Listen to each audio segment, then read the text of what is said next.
need some like. Oh, they do have a music player. Hello. Actually, that's a good point. Should I? Oh God, are we live? Okay. Yes, hold we're on. live. We are live. Like, wait a minute. What do you mean by hello? Hello. Surprise! You're on camera. And I'm still not ready because I don't have my hand tracking, and I need to put some music on because it's really fucking quiet right now. Oh, good. That's the Fugi you're using. Okay, that's a good one. Yeah, it's Like just that whatever one he better had than said. mine. Yeah, I like that better than my weird Is that tall. Alcor? I haven't seen It Alcor is on my Alcor. channel for months, years even. Welcome in, Alcor. It's okay. Alcor's not actually dead. I talk to her like every day. So Yeah. I see Meru in chat. I saw Meru in chat. Yeah. Let's see. Let's Hello, welcome everyone in. Exior. Hi, Seribot. Hi, Seribot. Seribot's always the first person in. You know, that's real dedication right there. You know, everyone needs to get on Seribot's level. I did not say the iPhone word. Thank you. I even see the caption say Siri. I don't think it's picking up anything that you're saying. It should just be me. In the you're talking about the open captions, how did right? it know that I said Siri? I said Siri. Did it hear you through my headset? No, I don't think so. Anyways, Grima, welcome in. Small leave on my shoulder. Okay, you got that.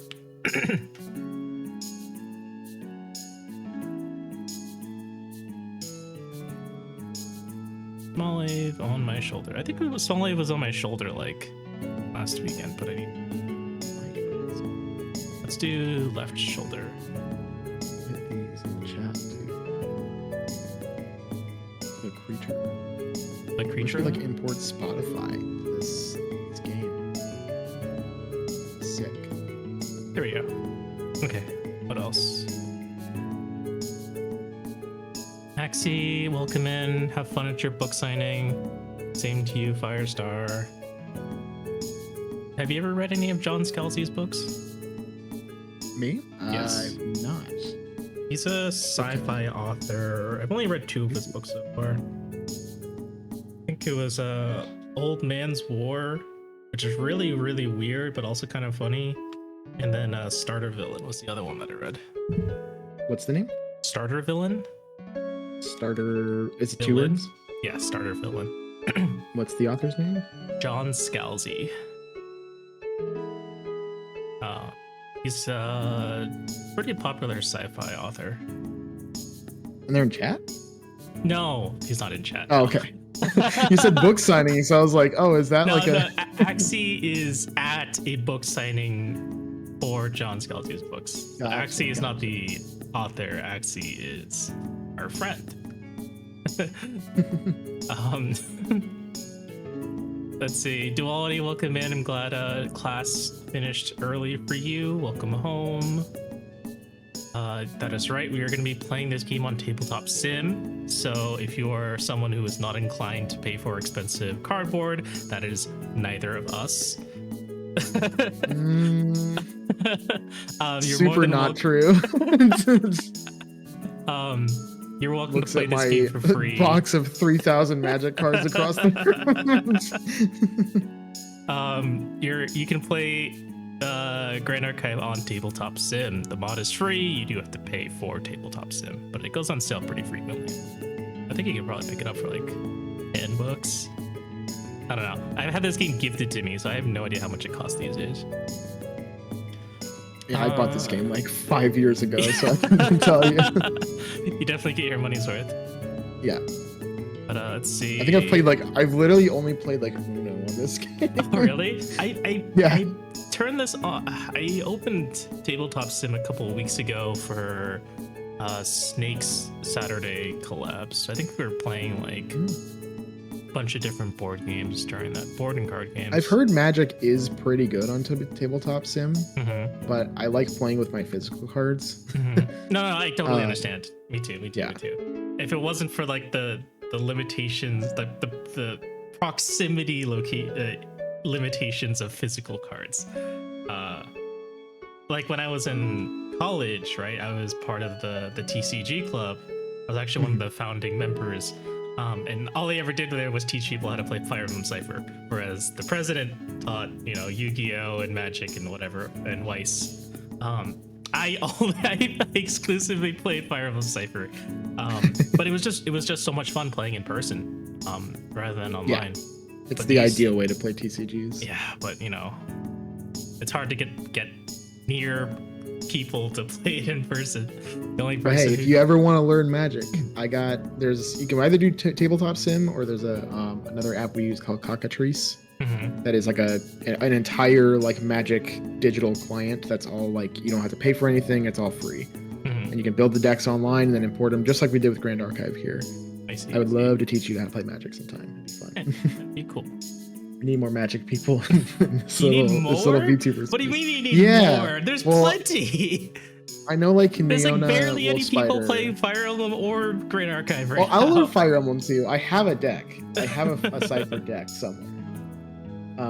But I think Neona Wolfspider also really likes Magic from Kiss a Cafe. Oh yeah, I know her. I know they really like Magic. They mentioned that. I think there's a couple other people in our group that really like Magic. Magic is probably the biggest TCG out there, besides maybe Pokemon. Yes. Alcor knows Cockatrice. Oh really? Is Alcor a Magic fan? Because then we're gonna have to talk. We're gonna have to get a pod together if that's the case. I would say like the big three are probably like Pokemon, Yu-Gi-Oh, Magic. I would feel like almost like Lorcana, the Disney one, is probably getting up there too. Think so? I see like posts from like Wario64 about all the whenever like booster boxes go live. That stuff does not last for any card game, really. No. I mean, they just had the SpongeBob secret layers for Magic. What? And yes, what? There are there's official SpongeBob Magic cards now. Are there more like spin-off cards than actual Magic cards these days? So this is like the whole thing with Magic now is everybody's like, Magic is like becoming Fortnite. Because like there are Fortnite cards in Magic as well. There's like they're doing a Spider-Man set this year. The Final Fantasy set comes out in a couple months. Yep, I saw that. There's like Fallout and Lord of the Rings and a bunch of different stuff. Alcor, I already bought all 4 Commander decks for Final Fantasy. I nearly cried at work when they revealed that it's a Scions of the Seventh Dawn one for 14. Mm-hmm. Like, not even joking. Mm-hmm. It was very exciting to me. But we're gonna have to play Magic, Alcor, is what we're doing here. We're gonna have to teach Abe how to play Commander. You exposed yourself, Alcor. That means you have to play now. Yes. Now we're gonna have some talking. I think we're close to getting like Yu-Gi-Oh and Pokemon collabs in Magic. I'm not even lying. Oh my god! Because now they've proven we got Marvel. We literally have Fortnite and SpongeBob in Magic. Like, the sky's the limit at this point. I don't know. Those are competitors though. They'd have to fork out like Yu-Gi-Oh collabs and Pokemon collabs. That's the big thing, yeah, right? Because it's like I know. I feel like you'd be all in good spirit. Had a card game, but I'm pretty sure it's discontinued now. It's bad. It's not discontinued actually. It's just bad. Oh, like nobody plays it. If they put Triple Triad as just a real card game, people would play it. But they didn't. They were like, let's do an actual one. Are you sure? I feel like that would be too simple. What, Triple Triad? Yeah. Think about how much time people put into Triple Triad in 14. But that's they don't play Triple Triad because it's fun. They play Triple Triad because they want the collection. And Triple Triad is like if you were to implement Triple Triad in real life, that involves stealing cards from other people. I think that'd be fun though. Like, if most of the cards weren't like worth anything, like Magic, because like Magic, you're attached to your like $400 card or whatever. Mm-hmm. But if like all the Triple Triad cards were just printed like really shitty and like nobody really cared, I think it'd be super fun to steal people's cards. Like, that'd be super sick. Like if they established that from the get-go, where it's like you can steal people's cards in real life, I think that would be really fun. Yes. Because like think of how easy that is. It's like you buy a pack for like $10 and it comes with enough, like one pack is enough to just play the game. And you're just like, okay, now I just gotta like, if I run out of cards, I buy another pack, easy. Or it's like a starter kit where it's like, here's 50 cards and like, play however you want, but you can steal cards. I don't know. I feel like now people have a lot of crying. Probably. They're gonna get a lot of mugging.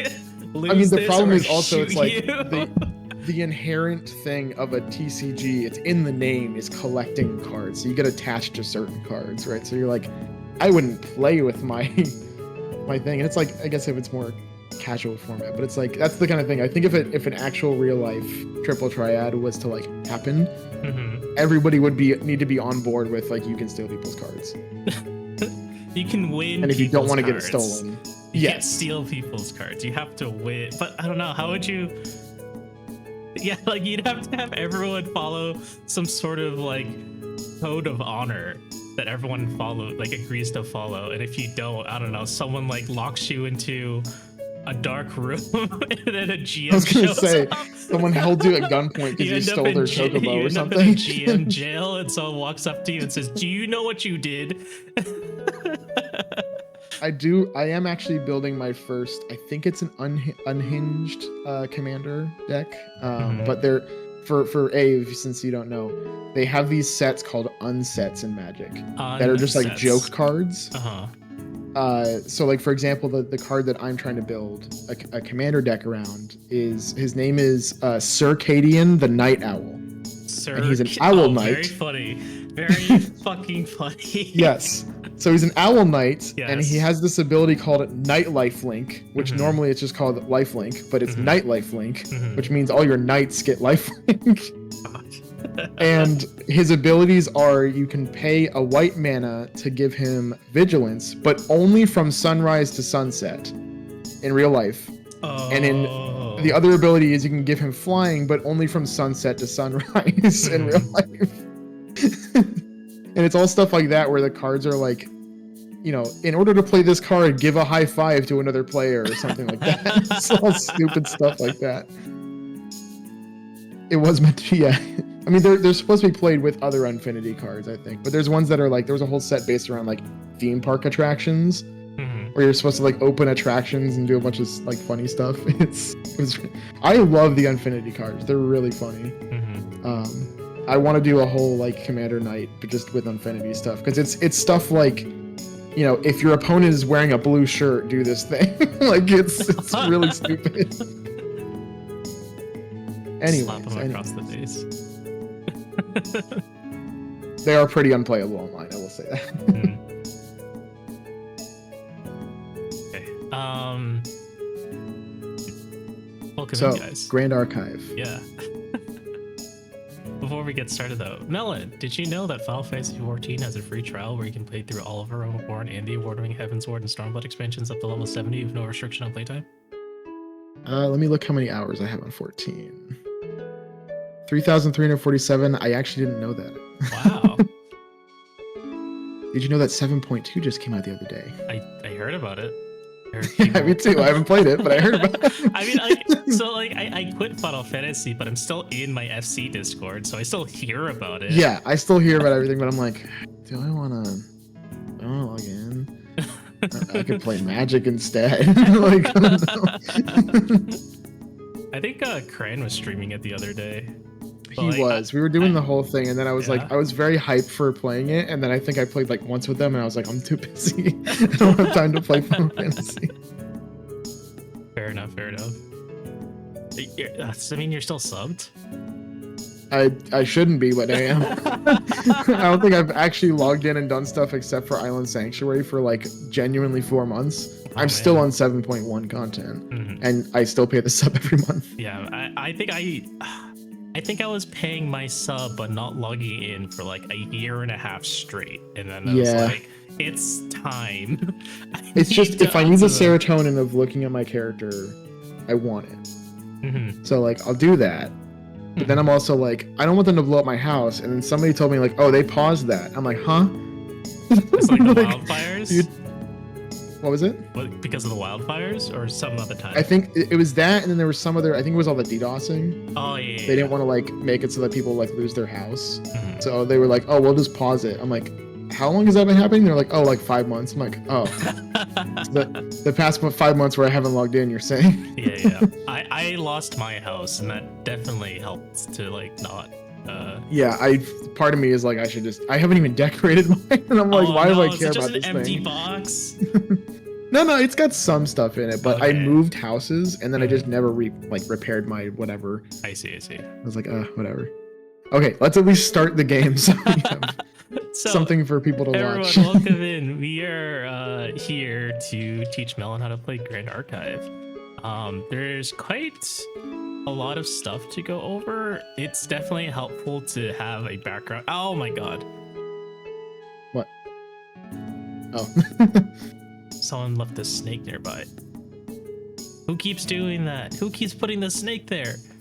But let's see. Best place to start is kind of just looking at different cards, I think. Yeah, I watched the quick start guide, so I know you're supposed to put this thing out, right? Yeah. How do I quickly flip stuff over? F key. F key. Okay. So I start with this thing on the field, right? Not necessarily. So. But that's how I draw my opening hand, isn't it? Yeah. Okay. Let me get to that. So yes, you're right. Like technically, or rather, like most card games have a sort of like starting hand or draw phase, but Grand Archive is trying to play a twist on that rule by having the actual hand like draw as part of the starting spirits, right? So if you hold down Alt over a card, it kind of gives you a blow-up view of it. So this is very useful for reading, so you don't have to like zoom in on the table. Yeah, I was like sitting here like, let me just put myself over this thing. So basically every let's see. Okay, so Grand Archive involves 2 decks. One is your main deck, which consists of at least 60 cards, and then your material deck, which consists of at most 12 cards. Within your material deck, you have various special types of cards and items called material cards, and they all have to do. They all have very special and unique effects, right? Inside your material deck is also where your champion lives.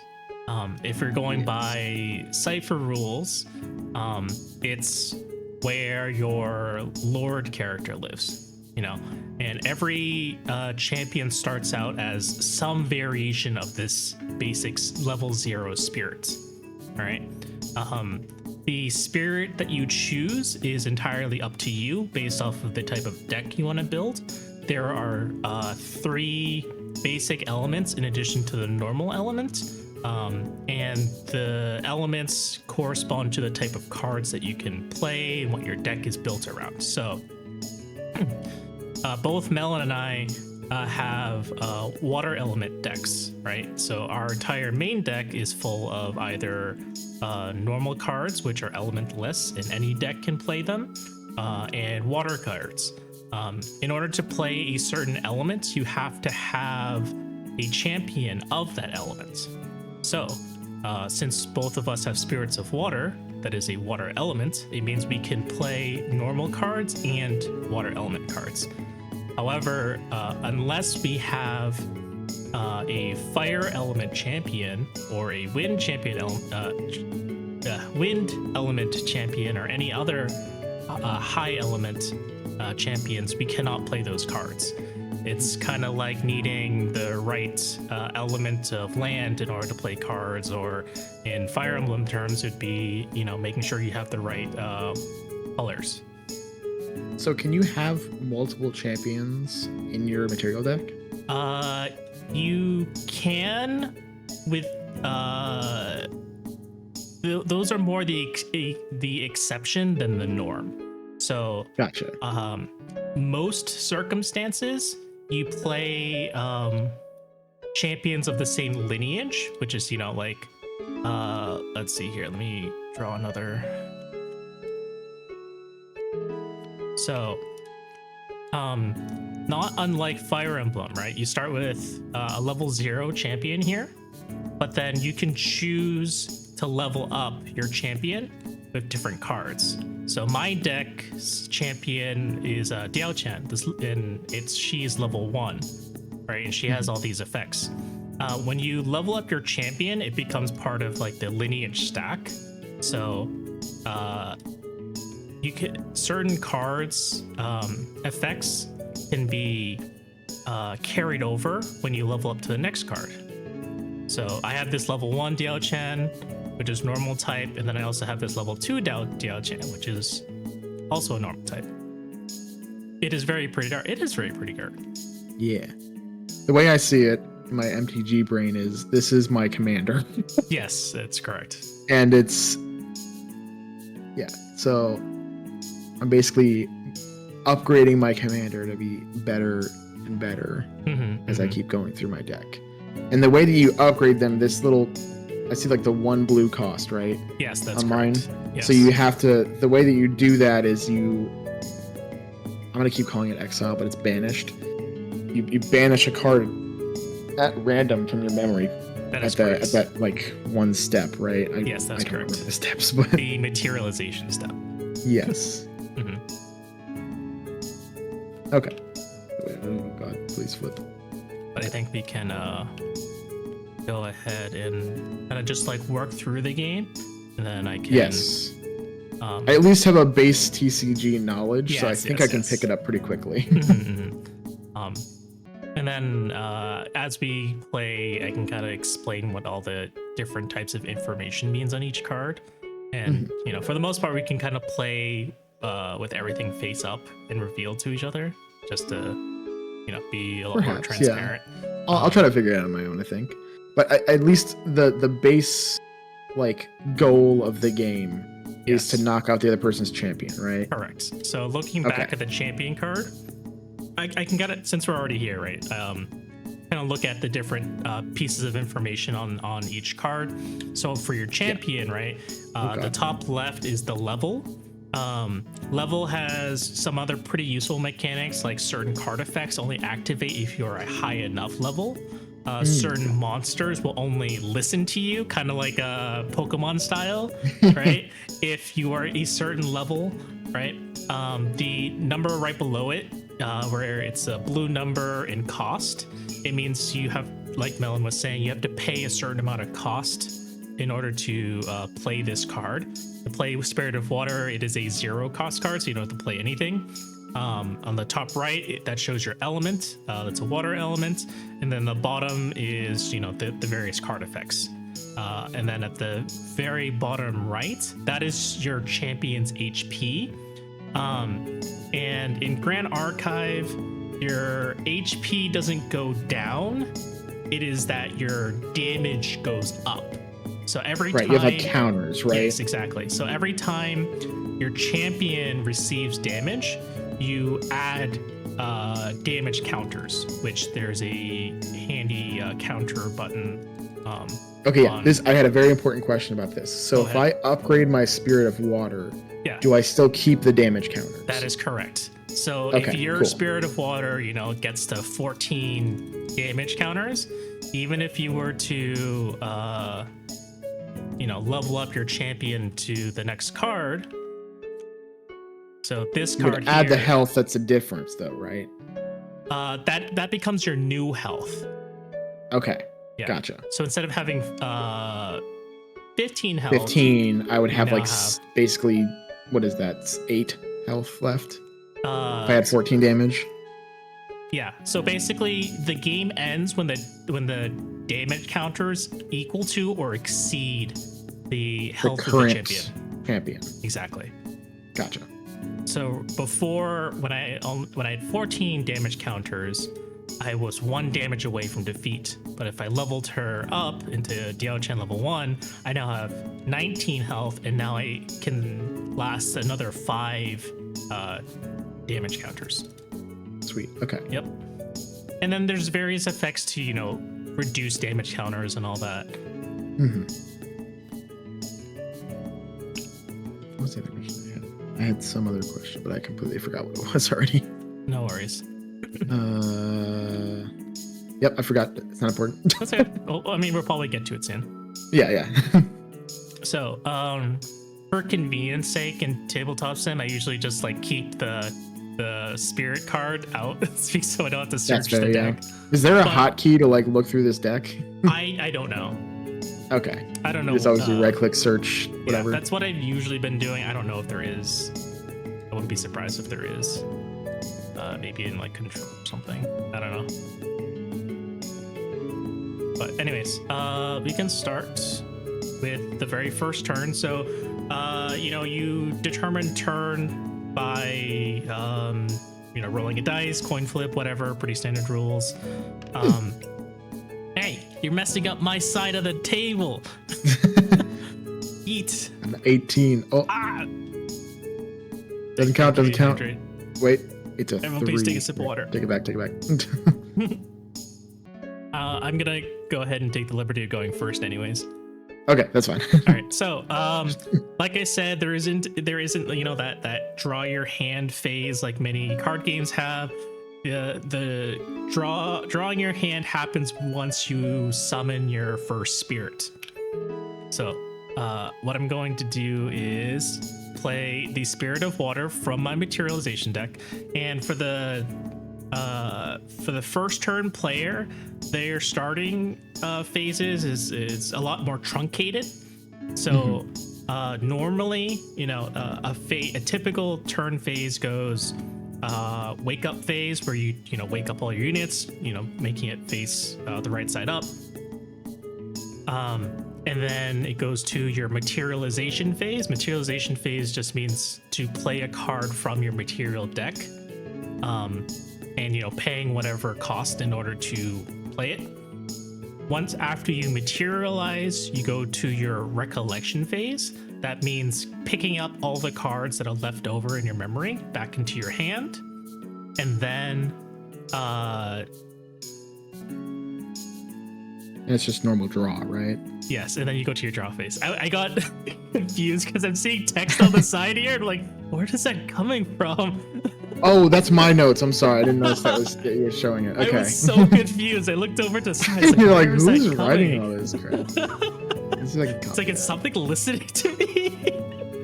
There we go. I'm going to put it in my little notebook. That's so funny.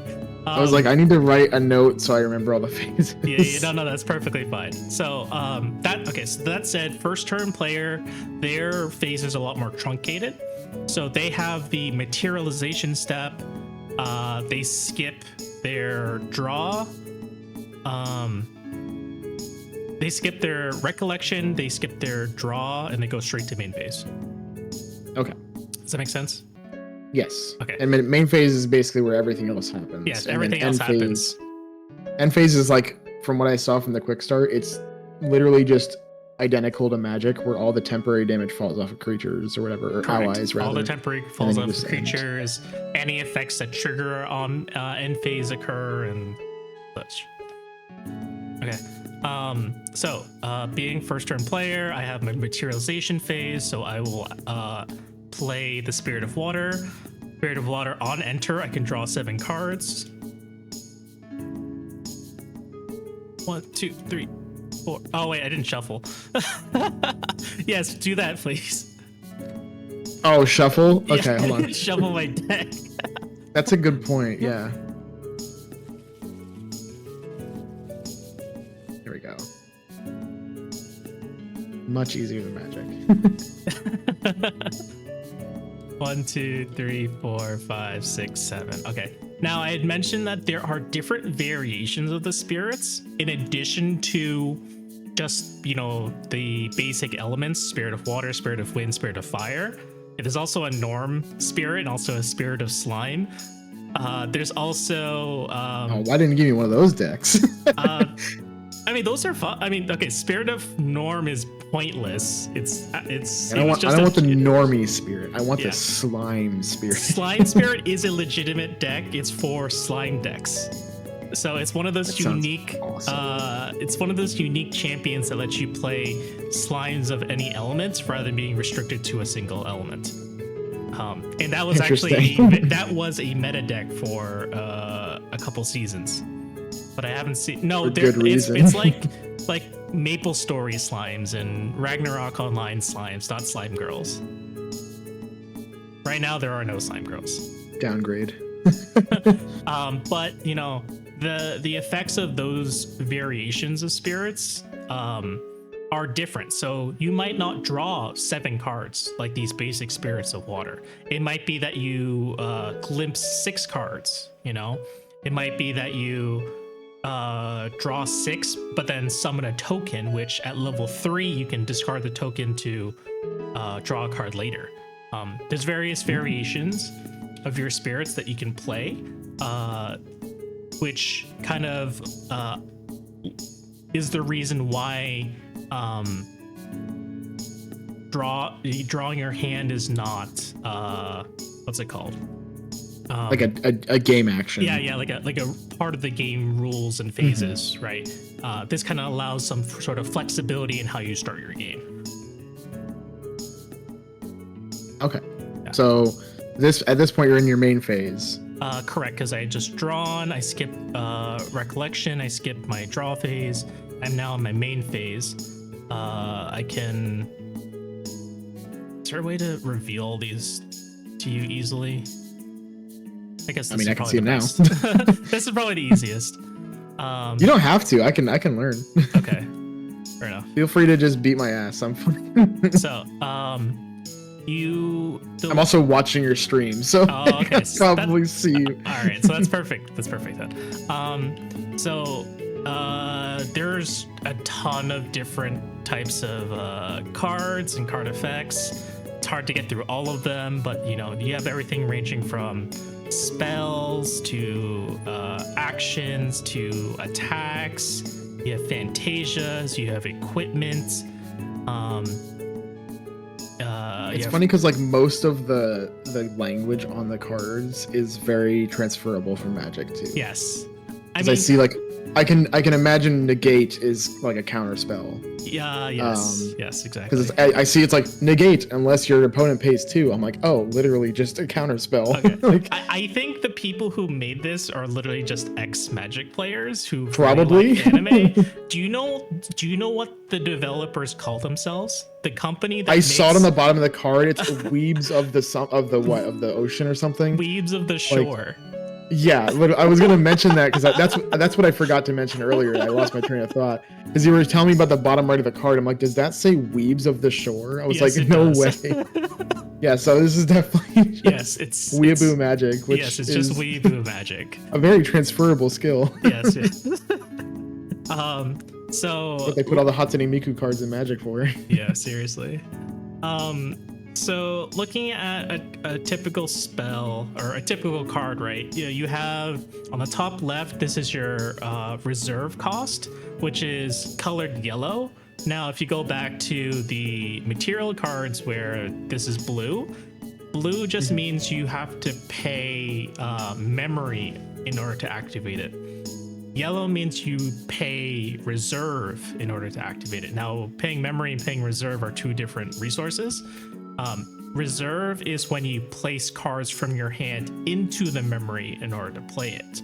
Whereas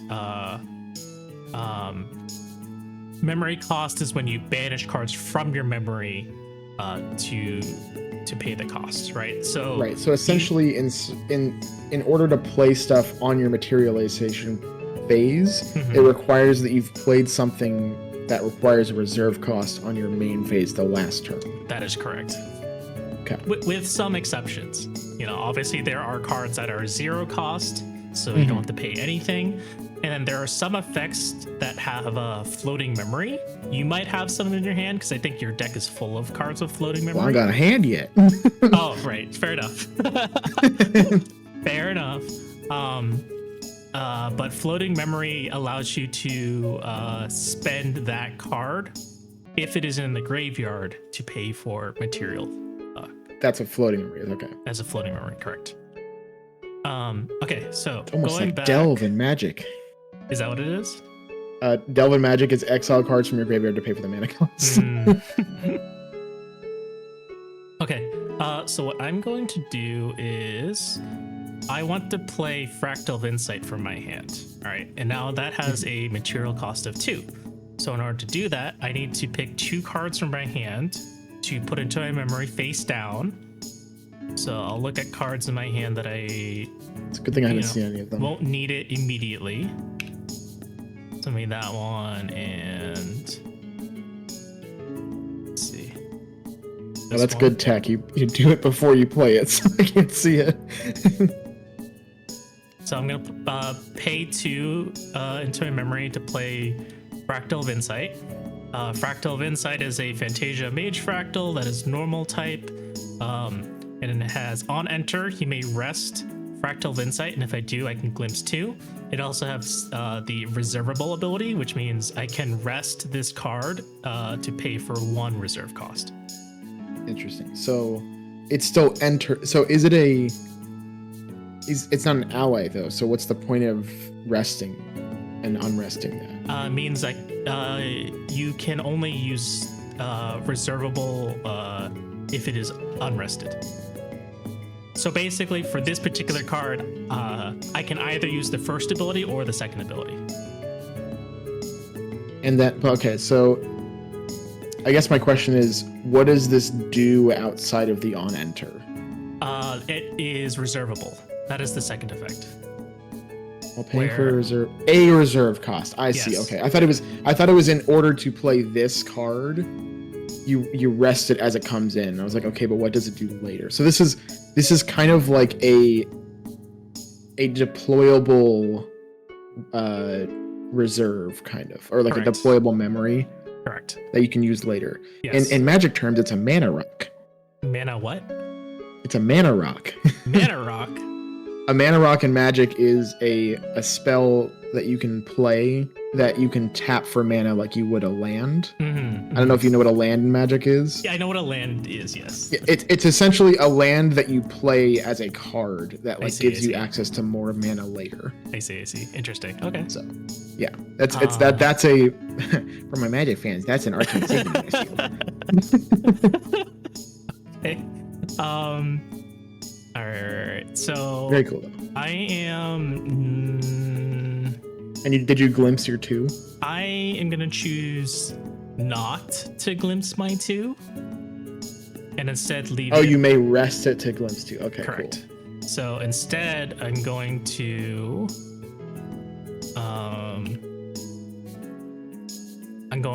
rest it. Shoot, buddy. To pay for 1 reserve cost. I'm going to play another card from my hand into the memory to now play Unstable Fractal. It has the effects of Hindered, which means it enters the field rested. It is also reservable, just like Fractal of Insight, and it has the last effect is that if I meet the class bonus, which means if I have a champion with the same class as the card, so this is a Cleric Fractal. If I have a Cleric champion, which I do at level 1, I gain the ability to pay 3, rest this card, sacrifice it, and then I can destroy a target item with memory cost 0 or a reserve cost of 5 or less. Gotcha. You're gonna pick up Magic so fast. And then first turn player also can't attack because your champion's not on the field. There's nothing to Not on target. the field at all. So from here, I will just end my turn. Okay. All right. So I have essentially nothing to do until materialization. There's no wake up. Correct. And then I materialize my thing. Yep. Then I'll draw, 7 cards? Draw 7, yep. Draw, where's the draw? Okay. Ooh. All right. And now I'm in my recollection, which does nothing. Correct. Draw. So do I draw too, or do I not draw? You can draw, yes. Okay. Can I double click to draw? Okay. Sweet. All right. And then main phase. All right, so now I can do stuff. This is okay, so a reaction I can play in response to you doing things. Correct. Okay. This one's that. Presumably, it has on the bottom right the fast term, which means that you can play it on. Oh, that's right. turn. Yes. I think all reaction spells have fast speed. But yeah, but not all not all spells have fast speed.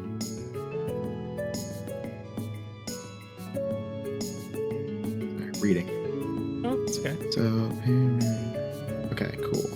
Finish a card with. Okay, so I want to do these right now. So I can't do that. All right, so I think I'm gonna start by doing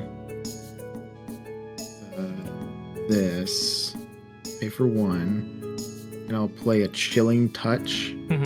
Banish a card at random from target opponent's memory, and return that card to their memory at the beginning of their next end phase. Okay. So different ways you can do this. You can either like roll a dice. Does this button do the thing? It might. I just don't know if it'll do it face down. You know what I mean? Oh, does it stay face down if it gets banished? I don't think so. Well, let's press it. Yeah, so it flips it face up. Okay. But I didn't see it. Is that is that random enough for you? Yeah. Okay, I mean, it picked the second one, so that's good enough. Okay. Okay. And then if you do draw a buff counter. Okay. Screw it. Yeah, let's do that. That sounds cool. Okay, this is roll. Ooh, that one's cool too, but that's really expensive.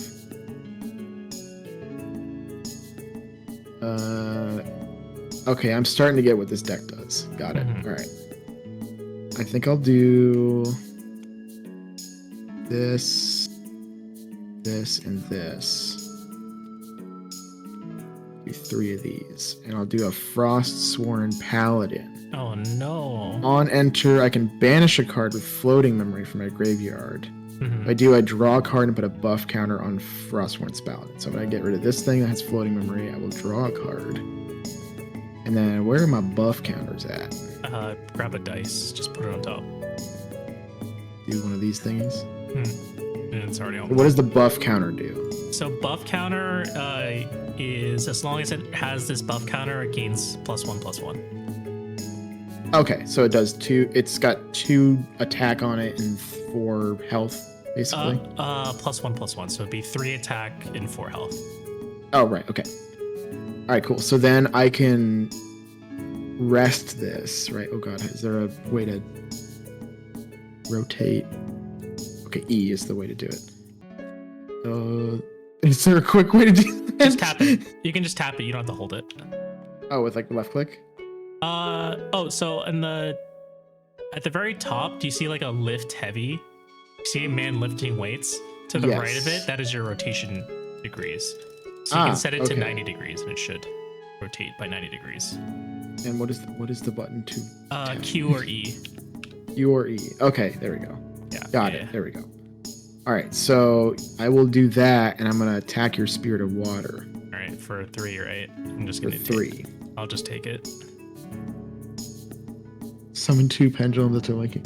What's so funny is I know what that references to. I played during Pendulum era of Yu-Gi-Oh. Oh yeah, I played until XYZ, so I don't know anything about Pendulum. I got like starter decks, and one of them was a Pendulum deck, and I remember I played it once. I'm like, I'm never doing this again.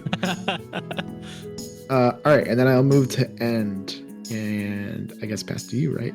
All right. Let's see. It's a wake up phase, so I can wake these 2 cards up and check my cards.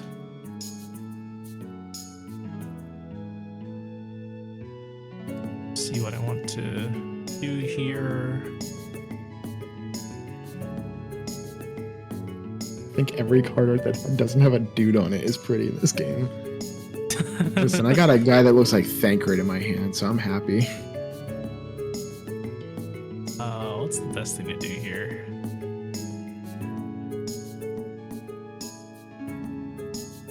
Yeah, I got into Yu-Gi-Oh! In college. I started playing Duel Links, and I got really into that. I bought the kit that had 4 starter decks, and then I played for a year and then stopped. I think I opened 3 random packs of that. I wanted to play it to do the Dragon Maids, because the Dragon Maids are great. And then I realized they're really expensive, and then I was like, I would never pay that much for cards. And then look at me now. Is Thancred attractive? You better not. Well, I have a standee of Thancred on my desk at work. Duality has only seen a Realm Reborn Thancred. Okay, that makes sense. So, to be fair, you'll learn more when you're older. Wait until he hits his dad arc, and then we can talk. We've seen Heavensward Thancred too. Yeah. Not yet. A little bit older. But also fair enough. So I'm gonna materialize Water Resonance Bauble, banish Water Resonance Bauble, draw a card, activate this ability only if an opponent controls a Water Element champion. That you is snake! You knew this was gonna happen. I knew it's like this you built was my deck. I think I put the same card in yours though, so it's okay. I feel like I remember Madolche cards. Let me see.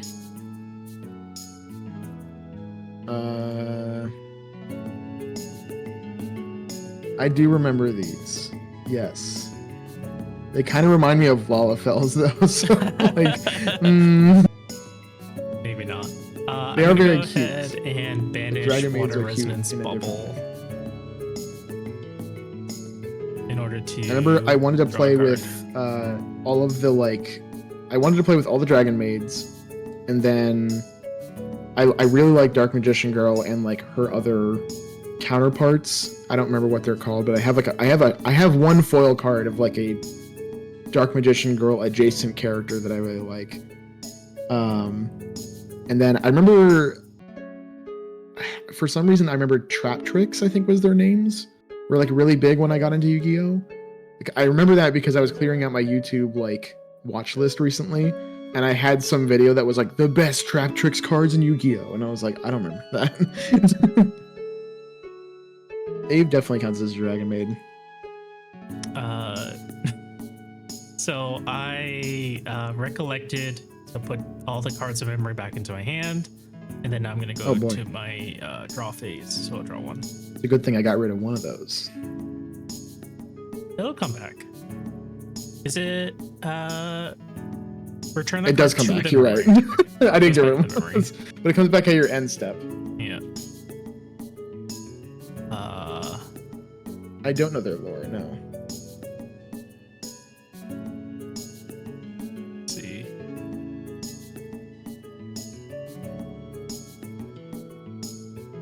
That's unfortunate.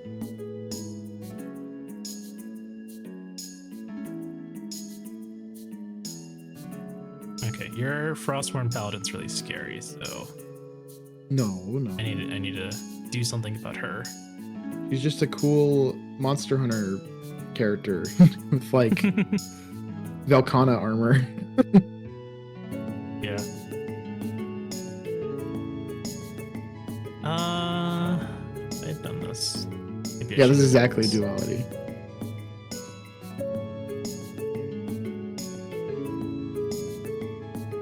Think of it like a plant that has a flesh tongue, but it's a small anime girl. No. No. Okay. Actually, maybe this is Very similar, Kage. Bouncing Galarian. It is I think it's is that Celtic, I think? Or is it just European? I know it's European mythos. It might be Greek, I don't remember. but it's like a plant that is like takes the form. I think it's a dryad that takes the form of like a pretty lady. That like it's like a siren, but it's a plant, and it traps people and then eats them. Okay. So I tapped 2 fractals to play Fractal Insight again.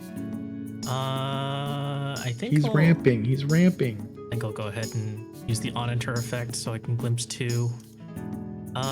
There's no easy way to do this, so I'm just gonna draw 2 cards. That's fine. Then I'm. So what glimpse does?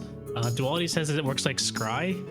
Yep, I know what scry is. Okay, so for people you can put who them on the don't know top or the bottom. Yes, so for people who don't know what scry does, you basically look at the however many cards glimpse says. So in this case it says glimpse 2. Some cards may say like glimpse 4 or glimpse 1 or glimpse X. So you reveal that many cards to yourself, and then you can choose how many cards go on the top of the deck and how many cards go to the bottom of the deck. In any order? In any order. Yep, it's just scry. Is there one that does graveyard too instead of top to bottom? I have no idea. Okay. Because that would be surreal. Okay.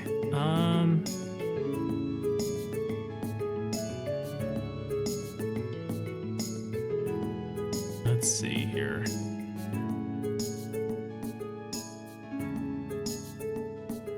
Maybe I could have done that better.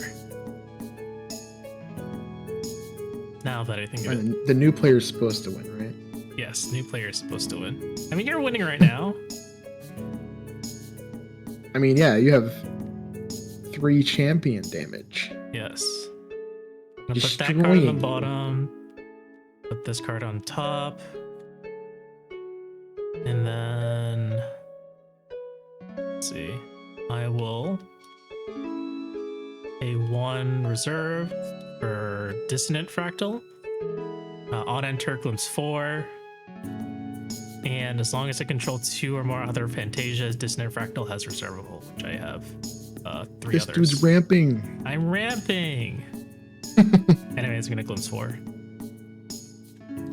Ramping for Ave is when you have access to more mana in Magic the Gathering than you normally would. Going in, welcome in. We are currently learning how to play Grand Archive, the anime waifu TCG. Yep. I'm teaching Ave how to play. Teaching me showing him how it's magic. done correctly. Okay. Let's see. This can go on the bottom. This can go on the bottom. Am I supposed to remember what's in my memory? In your memory deck. I just remembered I'm supposed to, if I want to do something, I'm supposed to get rid of something at random. You can look at your memory at any time. Okay. But I can't do that without showing them to you. I guess I could draw them. Oh, I don't remember which. Okay, I remember now. Hold on. Alright. This. Okay. I don't like that they don't put them in an order in your hand. Yeah, so what I do for memory is if you stack them all together, you can right click and then do a search. Oh, that's smart. Although it's not particularly easy. Oh, if you want to pick up more cards, you can just hold it and then drag. There you go. Okay, that's much better. And then if you right click it, you can search and then you can see everything. Okay. I don't know if I want to get rid of any of these, but I want my lady out. I noticed you didn't put out your lady. I did not. Is that something you usually wait for? So my particular deck I can wait for, although in this particular situation it would have been nice for me to do that. I did a little bit of a misplay, but that's fine. I will end my turn and go back to you. Okay. Oh, but I want to do that because I have a lot of cards that synergize with floating memory. Gotcha. Okay. So I will wake up. That means E, and then materialization. People talking about monster girls in my chat right now. We started talking about Yu-Gi-Oh! It's inevitable. All right, so I want to play my encyclopedia. Actually, Hilder has a copy of that. I think he has volumes 1 and 2. You're leveling up to Nico? Yeah, so does that mean my Spirit of Water goes to the Banish or Graveyard? No, so you place it right on top. So it becomes a stack. And it's part of her lineage, right? So I get the on-enter effect?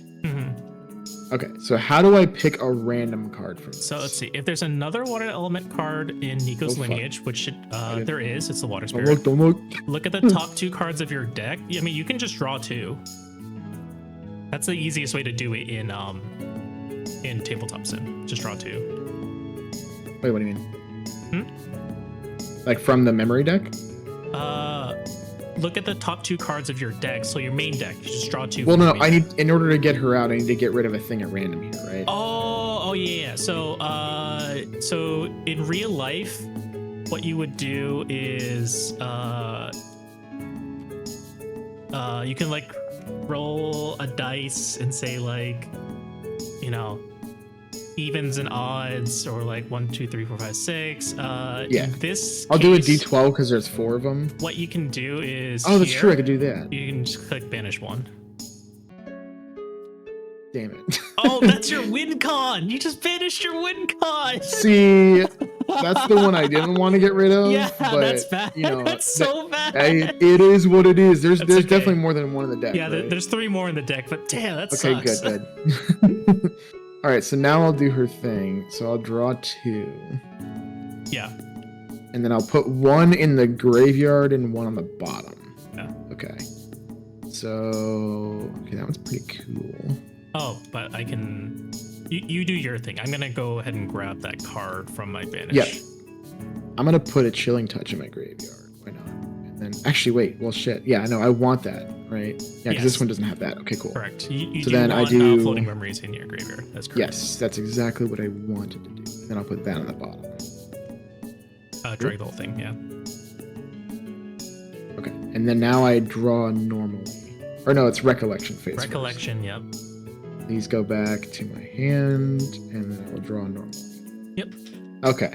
Yep, you're good. Now we have main phase. What does that do? Oh my goodness. Okay. Choose 2 instead.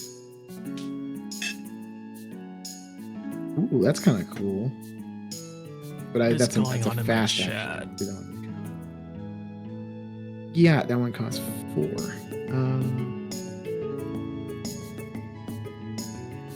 Oh, I kind of want to do this one. Let's see.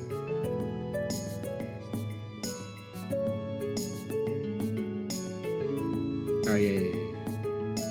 Let's do this. Have you heard about Human Domestication Guide? What is going on in my chat? I can't help it that I enjoy women that pose a physical threat to me. I thought we were playing Grand Archive. What's going on? I gotta draw cards, man. Okay, I guess I'm gonna do this. I don't want to do that one. Damn, do I want? Okay, it's tough. I like. There's so much cost. I'm like, I want to do more stuff, but yeah, I can only do like one thing a turn. Is there a maximum hand size? I don't think so. Let me check. Interesting. Okay. But I really want to get this thing out. There is no hand size limit. Oh, but I could do the memory cost by getting rid of floating memory. That's right. How many things do I have? I only have this thing. Okay. I totally forgot about that. Okay.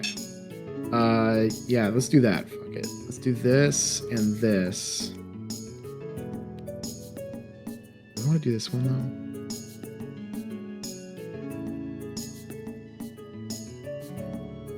Okay.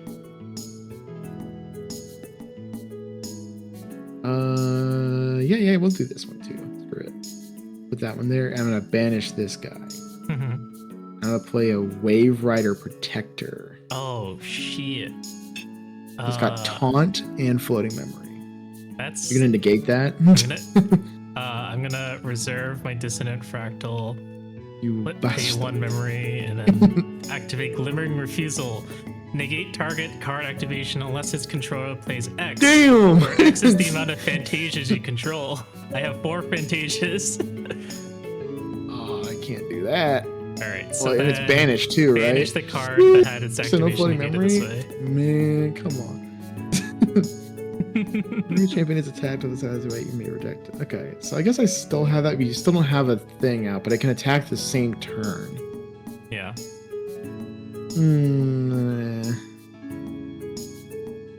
Okay, but and this one can't attack. Okay. Well, yeah, shit. I guess I'm. Do I want to just keep going? I kind of want to keep going before you get your thing out. Because you could play an ally next. We only have 1 card in hand. Correct. I have 1 card in hand. I'm gonna hit your guy again. Okay. Just for that. I'm gonna hit you for 3 more. Then I will pass the turn. Alright. Wake up phase.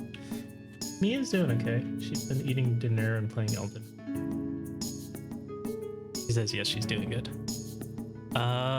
So then I'll go to my materialization. I'll search my deck.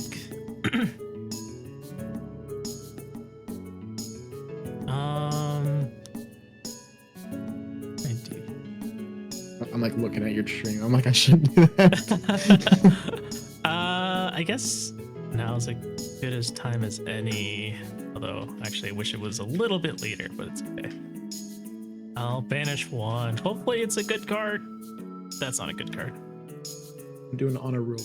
I have the stream up, but I have it on my left monitor, and I can barely see the screen. So okay. we are. I mean, promising not looking. All right, I'm gonna go ahead. I feel like I got this now. I feel like I can run this good. Uh oh, he played his thing. Yeah. So I can put 2 glimmer counters on Diao-chan. Only by removing that many glimmer counters. Okay.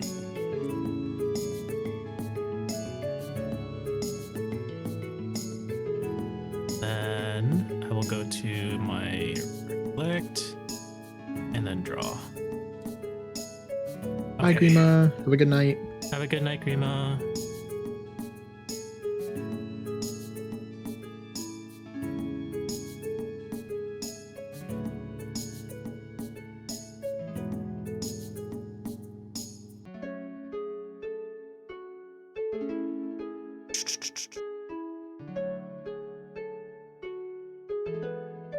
I see.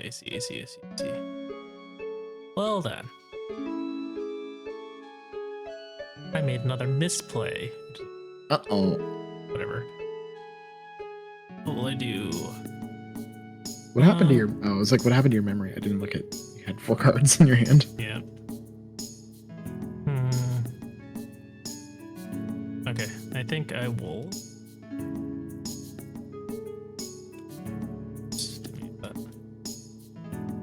Tap 2, pay 1. I think you mean rest 2. Tap 2 is Magic the Gathering. Wait. So you're already playing. I mean, tap is from Fire Emblem, alright? I'm gonna play Refracting Missile on Nico. No. So that is deal damage to target equal to the amount of fractals you control plus 1. So that is 5 damage to Nico. Okay. In response to that, Yes. I use that, so never mind. What? I put that in my memory. I was not supposed to do that. Whoops. Oh no. Okay, so you're gonna do 4 damage to my 5 damage to Camilla. Nico. Yeah. Okay. 5. Oh sheesh. Yeah, 5 damage. We're catching We caught up, it quick. guys. We're catching up. What else is a fractal? Oh, +1. Okay. +1, yeah. Killing me. Yeah, Fantasias are artifacts. Those 2 purple things, the Fractal of Insights, those are arcane signets, basically. Oh yeah. I mean, they're artifacts from Magic. They're just tap for mana. He's got 2 soul rings in the field. We should kill him. Okay. And then I'll end my turn. All right. I'll move to wake up. Let me see. What's my other lady do? Oh, she's 2 costs though. Ooh, that's pretty good, but I don't have to do that right now. Okay, but I can play another thing. Well, after I wake up. Wake up. Wake up, wake up. I have a lot of 0 cost stuff. That's pretty good. Okay, that's pretty good.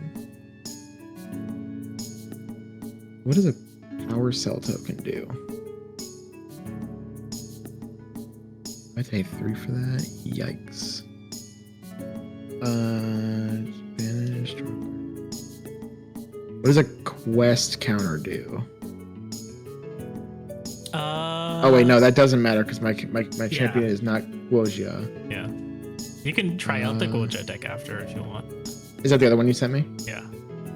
Sweet. Guojia is an adventurer. Ooh, you complete quests, I like this one. and if you complete a certain number of quests, you can summon legendary beasts. I'm gonna play the Safeguard Amulet. That's pretty good. For free. And I'll do my recollection phase. And then I'll draw. Oh, yeah. Well, it's not as good because I can't do the thing. But... Oh my god. Okay. Now I need to get my... You're going to start blowing me up for damage. I only have 2 cards. Yeah, but you just hit me for 5. That's crazy. Yeah? I still needed to hit you 3 more times with 5. Who knows if that's gonna happen? Yeah, I like this thing. I want to play this thing. I'm gonna do this and this and we'll do this one. We'll do 3 cards from memory. I'm gonna play this. Oh, not that one. I'm gonna play this cow. Oh no! Tidestone Bovine. On attack, target player puts the top 2 cards of their deck into their graveyard. My favorite effect to target myself with. And then yeah, it's got the memory thingy. Okay. And then I was gonna say remove to attack phase. So it's in the same phase. Only the same phase. Let's see. Yeah, I can still do that if I need to. All right. I will swing both of these things at your... Oop, that's not it. I'm gonna swing both of these things at your guy. So in response to your Frostworn attack, I will tap Diao-Chan and spend 2 reserve costs to activate Shimmering Refraction from my memory. And I can deal X damage to a target unit where X is the amount of Fantasia you control. I'm going to target Frostborn. Okay, in response to that, yeah, I'm going to do this and this. And I'm going to play Diffusive Block, and I'll prevent 2 of that damage. Uh-huh. Well, in response Does it to still that, I'm going to activate Frostburn Bind, where I will negate it unless you Come on, 2. man. Alright, I guess it's going to die. But, okay, wait. So, the on-attack trigger from Tidestone Bovine, does that happen before all this happens? Correct. You have to attack 1 at a time. You don't attack all at once. Oh, you do 1 at a time. Okay. Yes, correct. Gotcha. So I guess I'll do Frostworn Paladin first. Yes. Just for whatever. So okay, that just happens. That goes to my graveyard. This goes to my goes to your graveyard. banishment.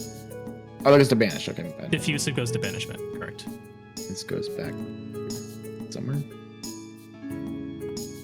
Where does that go? Frostborn goes to grave. It goes off the table. Fuck it. On the dice. I was going with the dice. I thought that goes into banish though. The what I'm negating was the shield. Oh, my fault. Yeah. Okay, so then this goes there. This goes here. Frostborn goes there because of Shimmering Refraction. Yes. Okay. Damn and then, it. Okay. Diao-Chan now I'll swing the. Oh If Shimmering Refraction's Diao-Chan bonus. If Shimmering Refraction was activated from my memory, I can draw a card into my memory. Gotcha. All right, now that goes to my grave, and then now it goes back to you. All right, now I'm gonna swing my cow. Your and cow? then on attack, I will put the 2 top cards of my deck into my graveyard. Okay. That'll and be that will a take 1 Tidal damage. Lock. Watch him not have Floating memory. Hey, Okay, I there's got your floating floating memory memory. there. Well, no, that's a tamer bonus. So you only get Tamer floating memory if you're a tamer. Oh, damn it. Okay. She's got whips. Isn't she a tamer? No, she's a guardian. Man, okay. The other deck has a tamer in it. Gotcha. Okay. All right, and I guess I'll pass the turn with that. Okay. I'll wake everyone Yeah, up. I feel that going in. I learned Magic from also a shitty teacher in like high school, and then I didn't play again until like last year. So, to be fair, he was teaching when Commander, which is the prevalent Magic format now, was like just released. Back in like, geez, that was like 2014 or something. And now Commander's so different now, and it's so much fun. I love Magic so much. It gets me out of the house every Friday. Literally, I picked my apartment in the place where I'm moving to based on how close it was to the closest Magic shop. That's pretty neat. I mean, I picked it for a multitude of reasons, but it is also 10 minutes from a Magic shop, so... I see. Alright, so what can I do here? You could use a Cockatrice duality. You could do, it's like an online, kind of like playing environment. And then you can build decks on stuff like Architect, or I use Moxfield. You can build decks on there and then import them. Sorry, keep going. Yes, definitely look into Cockatrice, though. I think I need more draw power, so I'm going to pull out Grand Crusader's Ring. And then I'm going to recollect. Then I'll draw. Okay. What do I do here? He's activated his regalia. I'm gonna go ahead and tap Dissonant Fractal to play Fractal. No shot. On enter, I get Glimpse 4, so I'm gonna Glimpse 4. I was like, reversible? What is that different from reservable? Did I say reversible, or you just... No, it's I was being dyslexic for a second. Oh, okay, no worries. Let's see.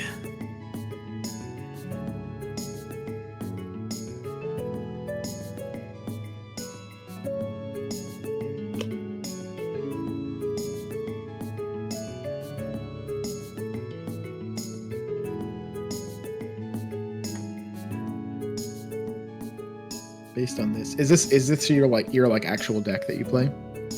This is, yeah, that's right. Okay, I need to build you a mono blue deck. Magic. It's not so this style of deck ended up winning the last official tournament, this Diao-Chen Fractal.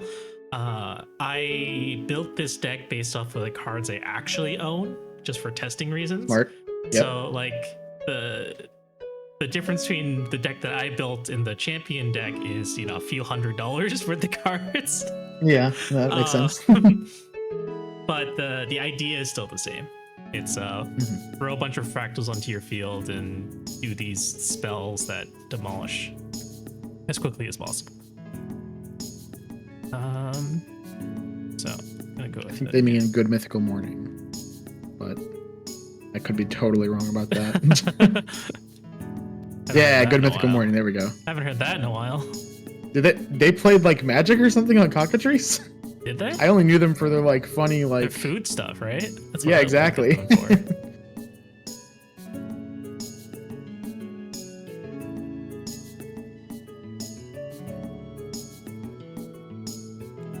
Oh, that's fair. That's fair. Okay. I always thought it was a chicken, but makes sense. What's he doing? Oh, he's doing the thing. Okay. All right. So I just finished Glimpse. So I'm gonna go ahead and now that my Glimpse is done, I'm gonna go ahead and banish Grand Crusader Ring, which lets me draw a card.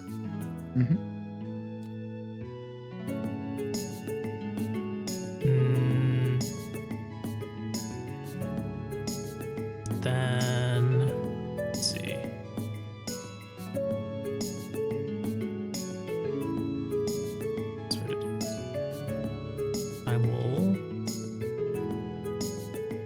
press these two and play Fast Cure. So if my opponent has more influence than I do, I can recover 4. And influence is equal to the total amount of cards in your hand in memory. So and memory. So nothing in my hand but memory. Memory, 5. yes. Yeah. So 5, and my influence is currently 2. So I get to heal 4. Heal 4? Yep. Oh, you've been killing all my creatures. You mean thank you for dealing all that damage to me? Now I'm in the lead by like 1 HP. 2. It matters. Well, you have 1 more health than me. You have 20 health. I only have 19. Oh, true. True. All right. So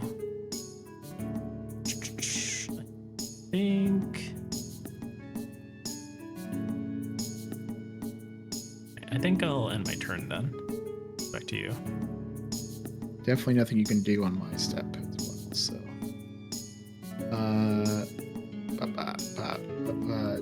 I think I'm doing that right. Is there like a reverse counterclockwise rotate?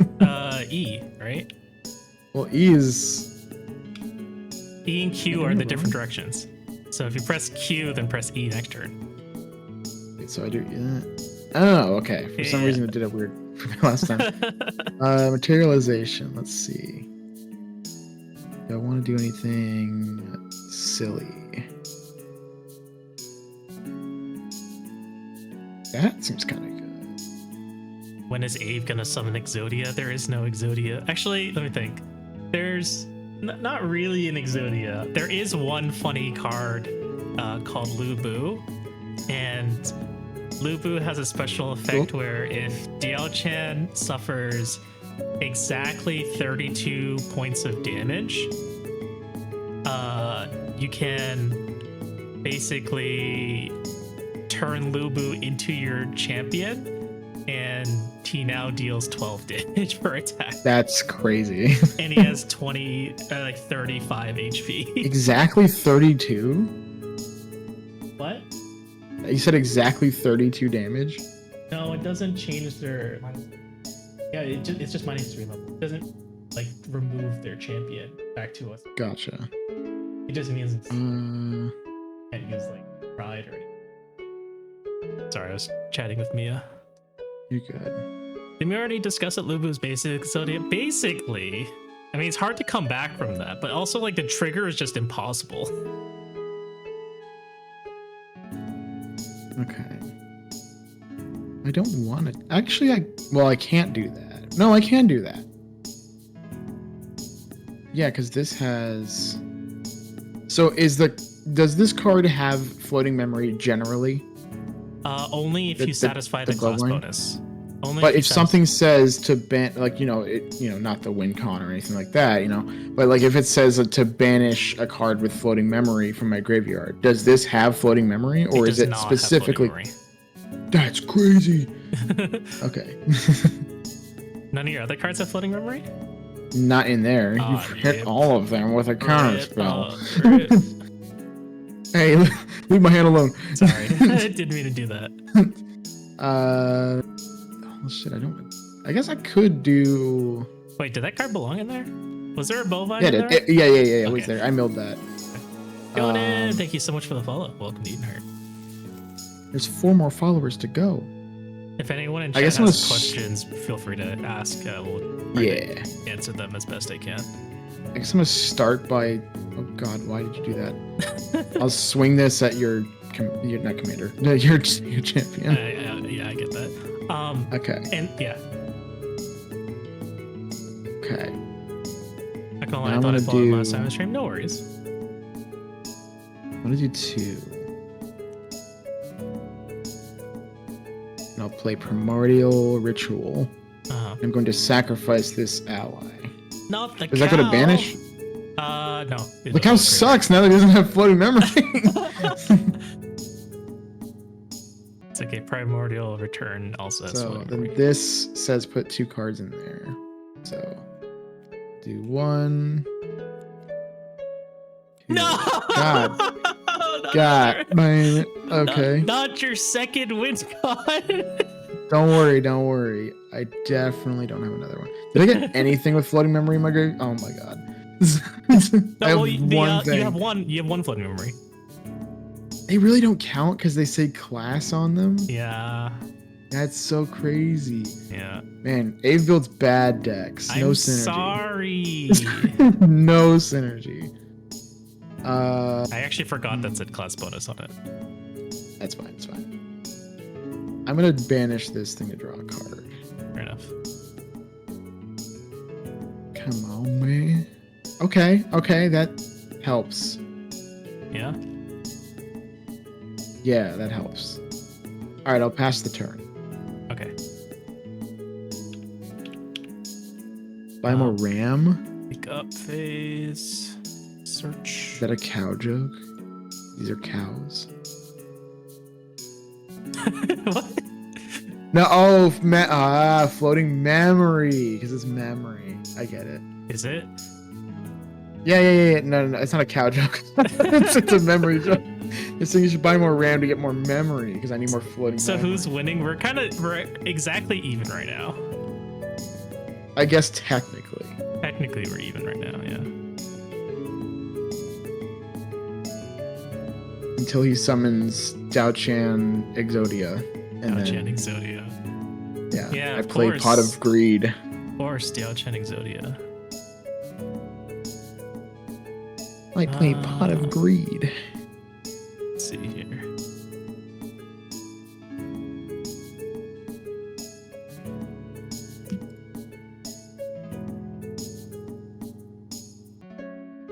Guess I have some time. I can play slow. Crystalline Mirror. Whenever Fantasia enters the field under my control, I can glimpse one. Oh.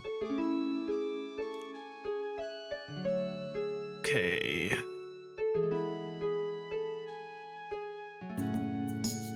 I'm gonna go ahead and end. I hate this AI overview. I looked Fun. up, is class floating memory the same as floating memory? Not because I don't believe you, just because I had to check. Yeah. And the Google AI overview says, no, class floating memory and floating memory are not the same. Floating memory, or floating point memory, refers to the memory used to store floating point numbers, numbers with decimal points. While What? class floating typically refers to the float class in programming languages like Java, which is a class that wraps the primitive float type. You only get to do Like the one first search visualization result per is turn, for Grand yes. Archive. I'm like, what did you think I was looking for? Grand Archive. Let's see. I even put in Grand Archive and it's still like, actually it's Java. I'm like, no. I'm gonna go ahead and play reserve 2 fractals to play another fractal. That This triggers guy's ramping. Crystalline Mirror, so I'm gonna go ahead and glimpse 1. Let's see. I put this on the bottom of the deck. That reminds me of the infamous Crow Claw decks with the Pot of Greeds and an Exodia. Yeah. There's a card in Commander that's like you can exile cards from your hand to instead of paying their costs. So you play them with a ton of like super huge creatures, and you just like discard a card instead of instead of paying the cost. It's just so cheap. And there's people that run the Commander, 98 lands, and like a win con spell. And like, you just do like one thing. I think it's that and like a spell that has Cascade. So you basically play the one card. You mulligan until you get the card in your hand. So you spend like 20 minutes looking for the card in your deck, and then you play the card, and then you just win after that. It's so stupid. Really funny though. I'm going to use Fractal Insights on Enter ability so I can glimpse 2 more. 2 more.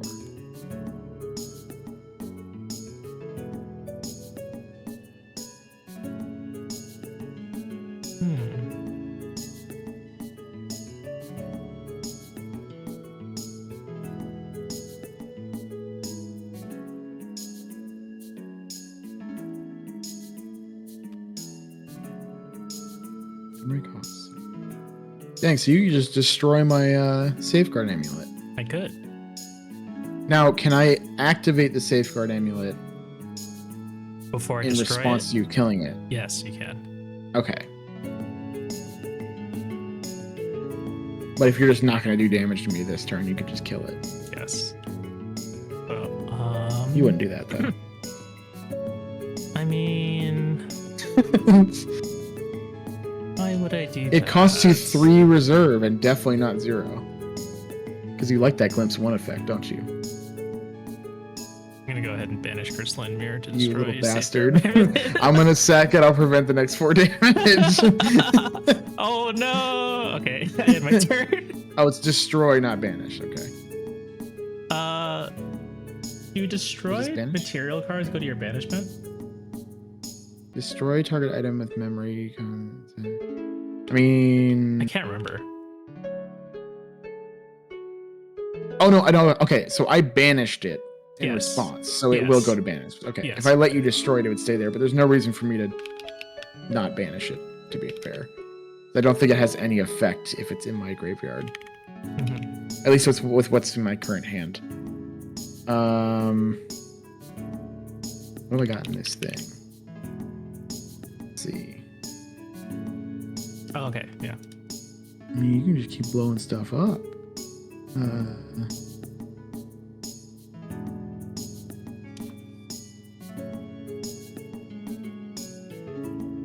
Okay. Yeah, screw it. I'm gonna banish these 2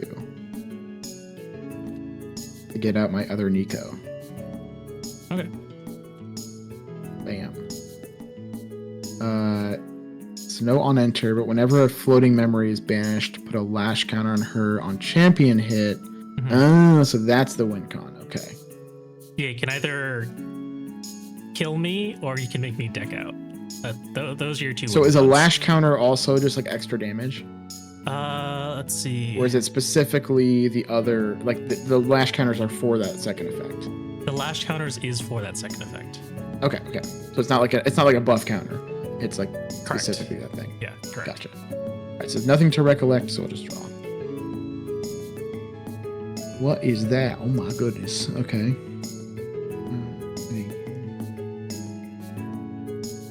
Interesting. Okay. It's not gonna do anything though.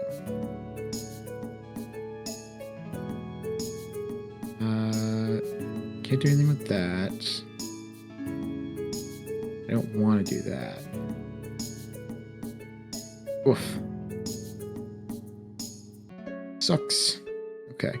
Abe has a toy with his kills. What do you mean? I'm like completely spent right now. I'm pretty want much to do I've completely run out of this. steam.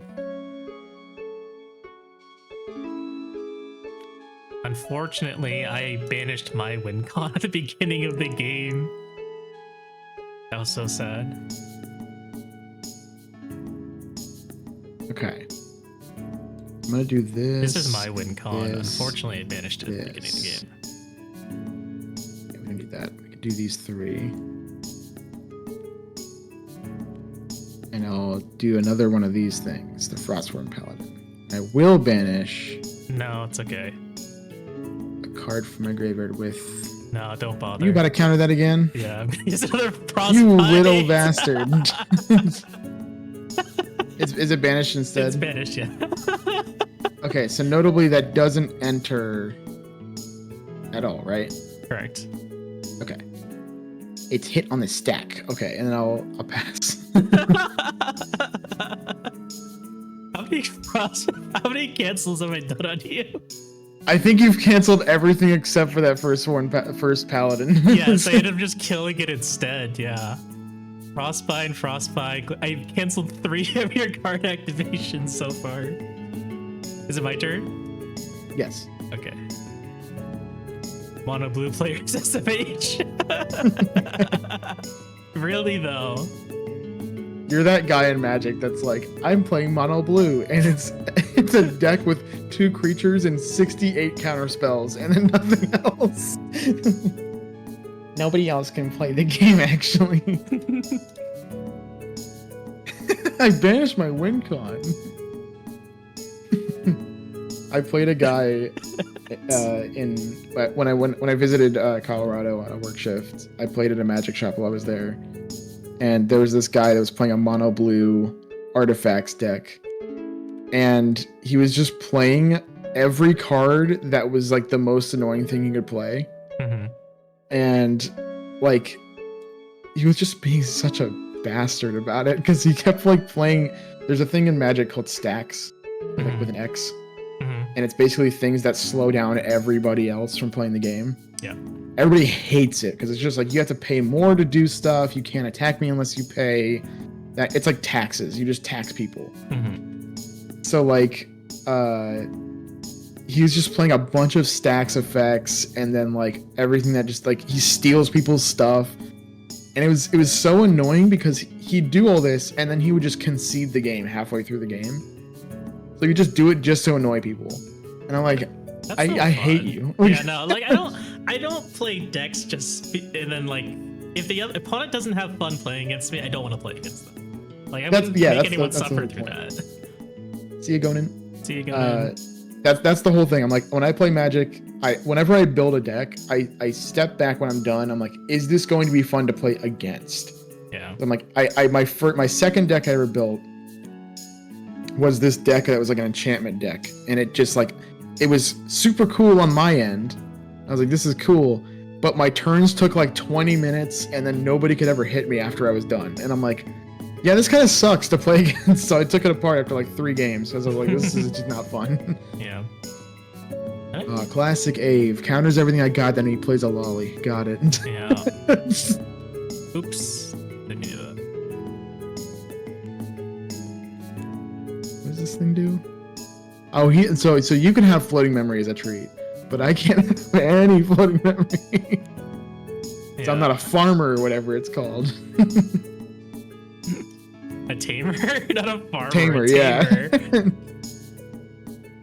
Okay, so yeah, you get a Frostborn Paladin. I get a mini Frostborn Paladin. Yeah, you get a mini Frostborn Paladin with robot arms. You can attack with that as soon as it comes down, right? Yeah, there's no summoning sickness. But I won't. Oh, he's merciful. I'm going to go to my end phase, and that activates Diao-Chan's ability. At the beginning of my end phase, if the amount of glimmer counters on Diao-Chan is less than the amount of Fantasias you control, put out that many glimmer counters on Diao-Chan. Basically, I will always have I'll have 6 glimmer counters. Yeah. Okay, back to you. See a duality.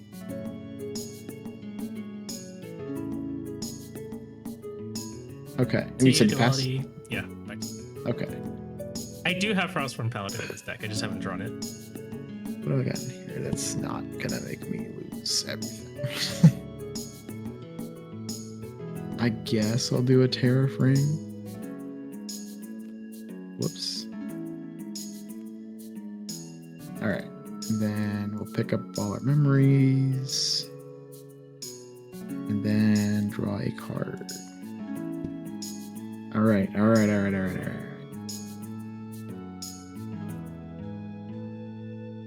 1, 2, 3. Don't touch my thing. Play another Frostborn Paladin. You do it again, I'm leaving.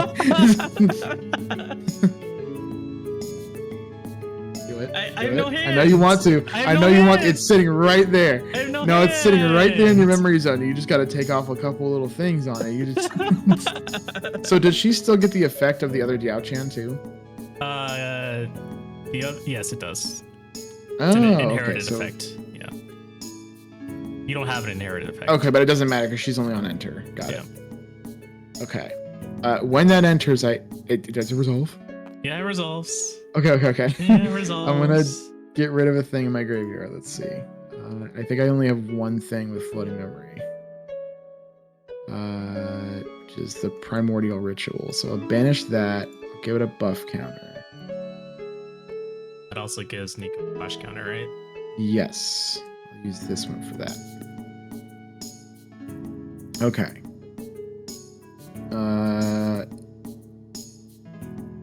intercept, but that would kill it. So I'm gonna swing this at. So I swing it at your champion always, right? You don't have to. You can swing directly. I can specifically target the deacon. The deacon. Yeah.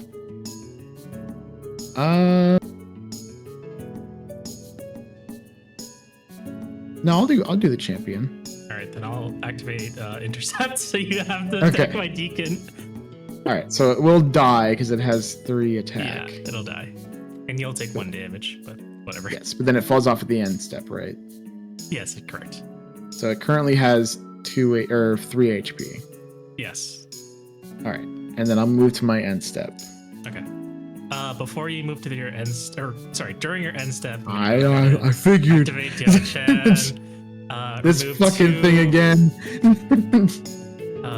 Change that to 4 tokens. I'm gonna be targeting Nico though. Okay, for 6 damage. So that's 6 damage. Yes. And then I get to draw a card into my memory. All right, Okay. you can carry on with your end phase. Yeah, just damage falls off. So. Okay.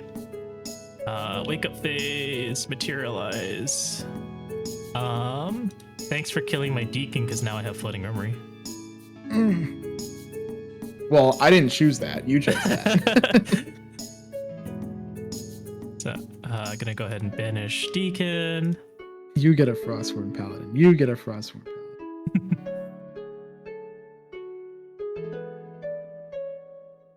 Let's see. Scepter of Fascination.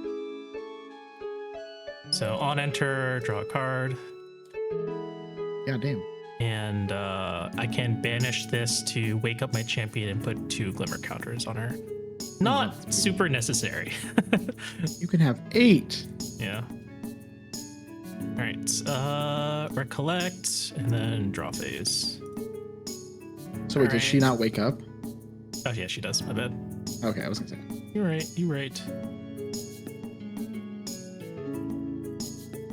Let's see here.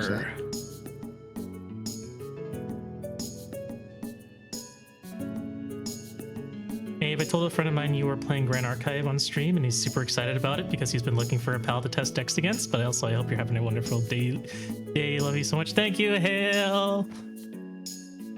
Yes, we are definitely looking for more people to play Grand Archive. I will say, I'm in. I will be looking at more of this. Hale, I hope if you haven't left yet, I hope you're also excited about No Sleep for Kaname Date. That shit is so funny. Definitely picking that up. He is my favorite hated character ever, and I'm excited to see more to him when I get you. Is that the new Genshin Impact character or something? No, it's from I, the Somnium Files. Yeah, there is a new one coming out. Yeah, it's a spin-off of the series. I missed the direct, ridiculous. but I did have somebody tell me about that. All right. That's that game you played on stream. That's like the 2D like mystery thing, right? It's part 2D, part 3D. Yeah. So it's like the anime looking. Like it's like Phoenix Wright-esque in a way, where like you point and click to investigate things, but also there's like. This game. Okay, I just looked it up. I was like, I remember this game. Yep. It's a phenomenal game. Same developers as Danganronpa, but way better than Danganronpa in my opinion. Interesting. Anyway, there'll be a cat boy named Theodore in your DMs, possibly. Excellent. Send all the cat boys. I need more games like that. I was playing through Disco Elysium. Oh yeah. Yeah, that's good. And man, that game is funny. I love it. Did you play it on your Steam Deck? Yeah, I was playing on my Steam Deck on the way home because I had friends that were like, "You need to play this game." I was like, "I'll try it out." I haven't. I still haven't beaten it. I played it once on stream, and it took me ages to make any progress because I was just. I'm still in the first day, and I've played like 5 hours of it. But like, imagine having to read everything. Like, you wouldn't. I have anywhere. been. No, but like. Well, my thing is, like I went to the guy on the top of the wall with like the like race theory, and I was just fascinated with the whole thing because it's so funny the whole time. But I mean, just, reading to yourself is just a lot faster than if you had to read it to Oh, chat. that's so what I true. mean. I had to read it to chat. This is why we just don't stream it. You know, you might be on something. Me with Witchspring R, I'm like, I gotta read and then do battle? Mm-hmm. Crazy. Crazy. Alright. I just play Monster Hunter and I'm just like, kill. Although that'd probably light my computer on fire, I don't know. Let's see here. So reserve 2, spend 1 memory, use refracting missile on Nico. So that is 6 + 1, so 7 damage to Nico. God damn. Don't let anyone ruin your day, Abe. Ruin it yourself. Start up OBS. I already did. Said anyways, kill. Anyways, kill. Okay. Back to you. You ain't ready for this. Gonna wake up. Oh no, she's awake. What we got? What we got in here? What we got in here? Anything good? What the hell? Oh.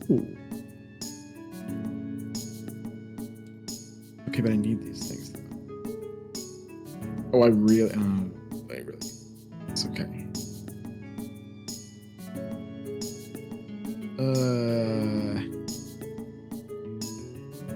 That's pretty. I'm pretty screwed. I guess I'll do this thing. The Pretentious cake. Yeah. Yeah. I think it's a. And then I'll. Is it a cake or is it a drum? Oops, I gotta do this first. I think it's a drum type. Is it? Okay, that's a cat. I was like, that's a Moogle and a cake. I was like, nope, that's a cat and a thing. Oh my good. Okay, wait, hold on. Mm-hmm. Why is this in this deck? I don't know what it is. You put a refracting missile in this deck. I think you mixed up the. No, there's so refracting missile. There's one fractal in there. It's fractal of rain, and also it's a floating memory. That's true. Okay. So it's just the additional floating memories, and it's a 1 damage doink at something, maximum 2 damage or more if you play more fractals of rain. But yeah, I mean, like I kind of have to like get floating memories in my graveyard. Mm-hmm. But you could just kill me next time with another one of those things. I guess I could.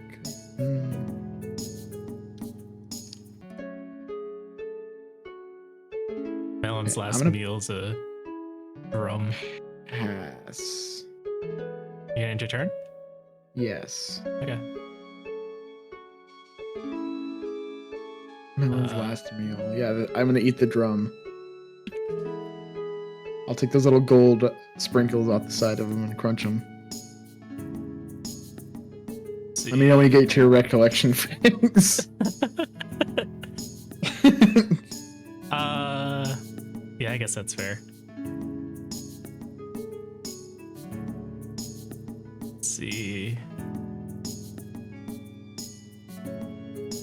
Oh, you're not even gonna attack me with Frostmourne? No.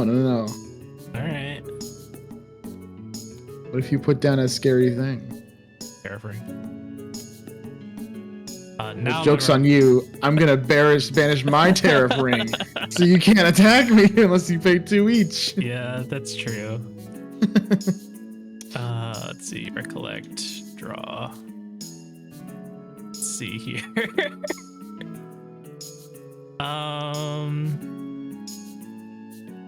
What do I do here?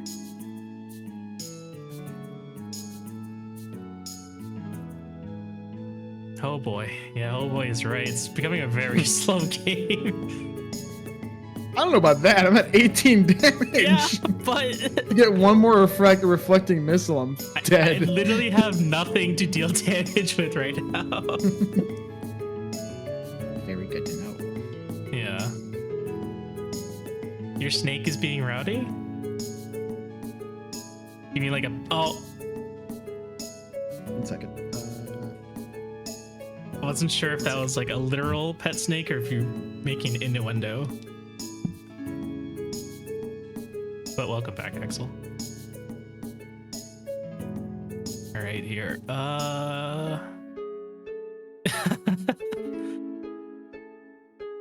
Thank you. I appreciate that.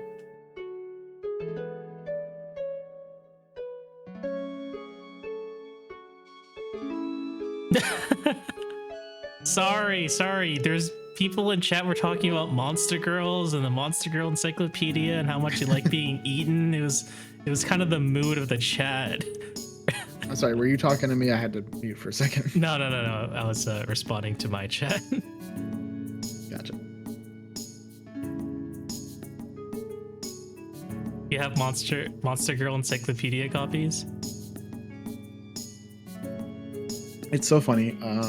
I think Barnes and Noble has those, Oh, but they're like the ones that are wrapped up in like they have them like wrapped up in Saran wrap, and so people can't open it. Understandable. But I was when I was moving, I moved back into my parents' house before they moved out of the state, and I think I was moving back to my apartment to like get stuff, and when I came back, they had unpacked all my books. And there's a particular series I have. I forget what it's called. I think it's called Dungeon Builder. Mm-hmm. And it's got a very risque cover on it. Oh. And I noticed they had unpacked it and put it on my shelves already, and I was like, it's like, oops.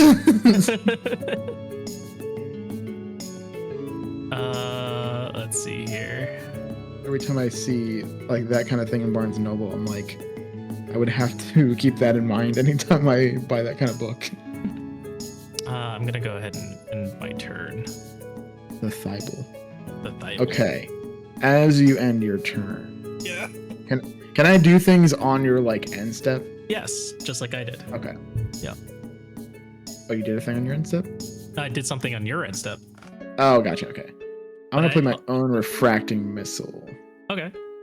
And I'm going to do this, and this. And I know you're just going to do a silly little counter spell for your glimmer counters, but I'm going to do it anyways. Okay, go ahead. No, glimmer counters I can only spend on your turn. Oh. So if you're doing it during my end phase, I can't activate anything. I am. I'm going to do a whopping 1 damage to your lady. Okay. All right. So I'll wake up. Nothing. I'll materialize. There's nothing good for me to materialize. I guess that would be good. You give Miko a weapon, you can probably start. Weapon me. I guess, but the weapon's expensive. I have 7 cards, so the Tideholder Claymore I've gotten there would be, I'd have to pay 10 reduced by 1, so I'd have to pay 3 to use it for the turn. Alright, so you need 3 more cards in there. there. But card costs 1 less to materialize, so it would be 1 cost to materialize that. That's actually not a bad idea. 5 damage. What does the little defense thing mean? Does that mean I reduce by 3 damage whenever I have it? So that's durability. So every time you attack with that weapon, it reduces the durability by 1. Ah, okay. I guess that's probably a good idea. Enter per lash counter champion. Ooh, that's pretty good though. Recover 2 for an eco bonus.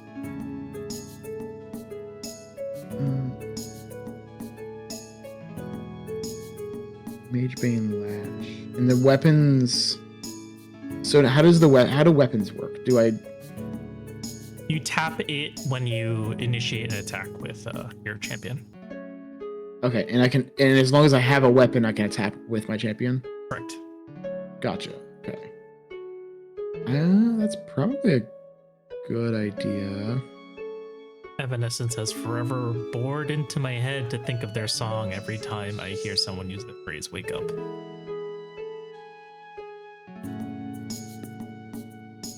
Although that would be a good idea. It's all 1 cost. I'm just hoping I don't hit my one thing that has floating memory in my memory zone.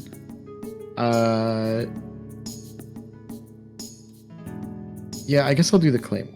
So that'll be 1 memory. Keep doing that. So I guess I'll roll a d6. 1, 2, 3, 4, 5, 6 is the things. Oh, so let's see. So it costs 1 memory, right? 1 less to materialize, right? Correct. Yeah. And then, oh, okay, yeah. So it only costs 1. So it's 2 total, but it costs 1 less because I had the class out. Yeah. So it only costs 1 to materialize. But that was a weak ass roll. Hold on. There we go. Destroying everything. All right, so I get rid of the first card. Please don't be the floating memory. I don't know what it is. It is the floating God. Okay. But hey, you get a lash counter, right? Oh no, right? I get a lash? No, because it was banished immediately. But didn't you have? No, you didn't have a floating memory in there, did you? I have 8. Well, I have 2 class floating memories. Oh no. Okay. All right, and then I'll recollect these and I'll draw them. All right, I'm gonna go ahead and use a Tariff Ring. Okay, that's fair. So I don't want to be hit in the face for 5 damage. That's super fair.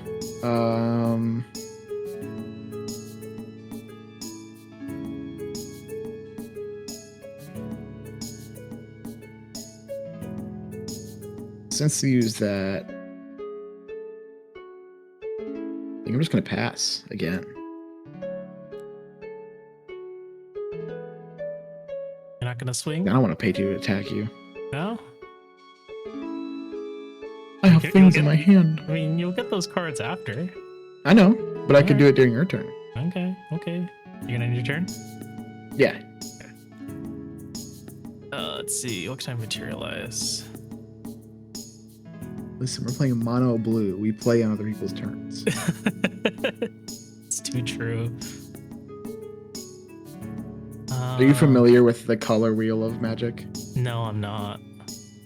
So blue is basically your deck, where it's just, I'm going to counter a bunch of stuff and basically play during your turn. Mm-hmm. Blue is like draw a lot of cards, control a lot of stuff on the board, and if you play creatures, they usually have flying. They've got amulets. Oh no. He's defending.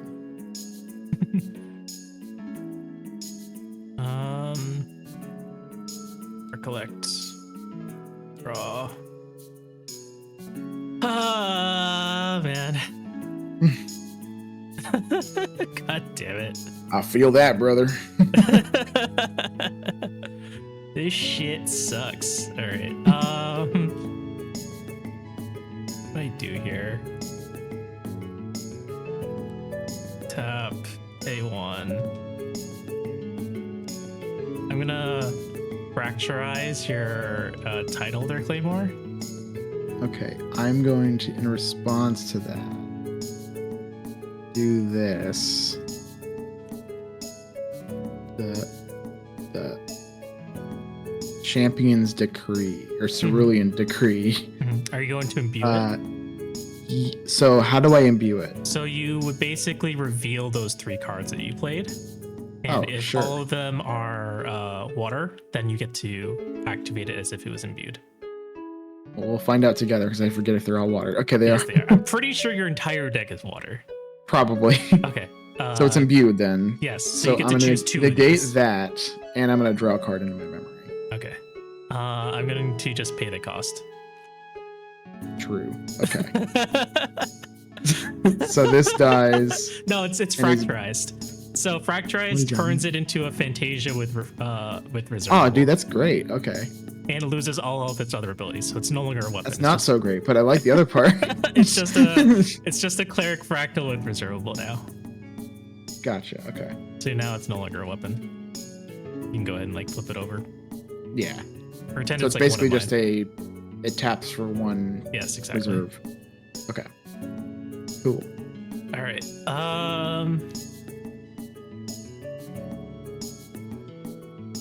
I thought about using Fracturize in my Safeguard Amulet, since I know you don't have any spells. All right. Non-attack damage. Yeah, that's true. Well, no. Hey, listen. I have that. The missile. Oh yeah, that's right. Got one of the, and now I have a fracture. Yeah, So, yeah, or now you have a fractal. fractal. Yep. You could Yeah, use so it now I'll again, do and now you a 2 whopping damage. 2 damage. All right. There could be one right here. This could be a fractal. It's your turn. Okay. God damn it.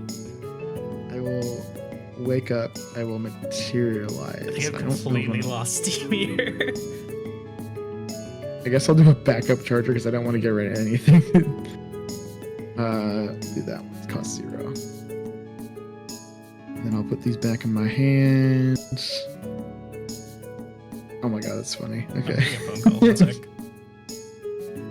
What is that? Okay.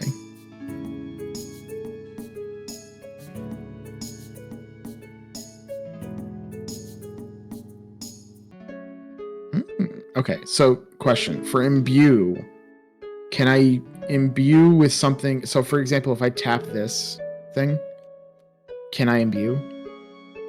Or does imbue 2, for example, mean I have to reveal 2 memory cards?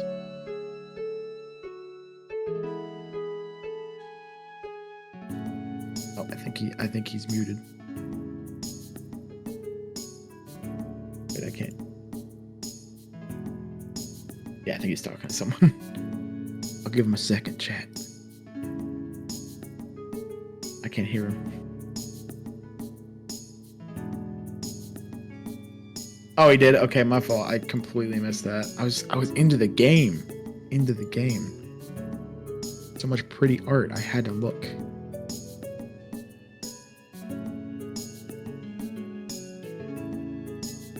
Just to let you guys in on a secret, he's super screwed. He's going to die. Absolutely going to die.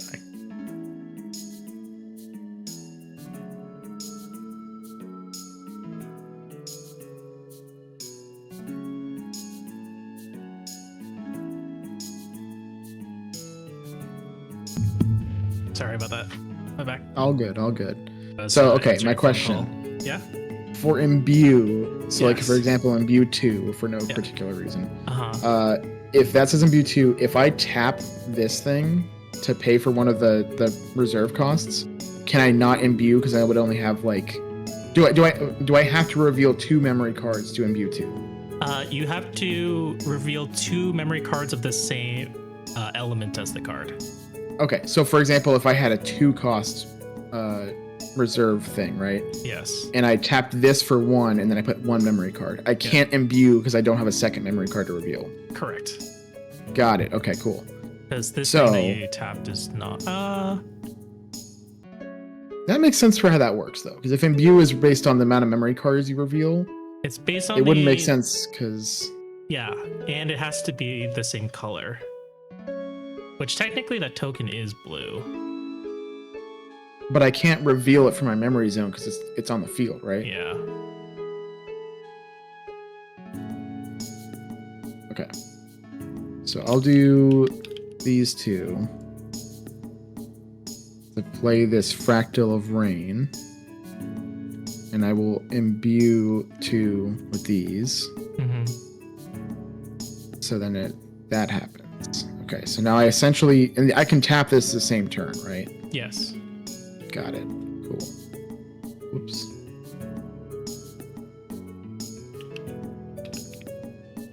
That's really funny. I'm not doing that right now, though. I'm going to move to my... Well, there's no attack step. I'm going to attack your lady with my Frostsworn Paladin.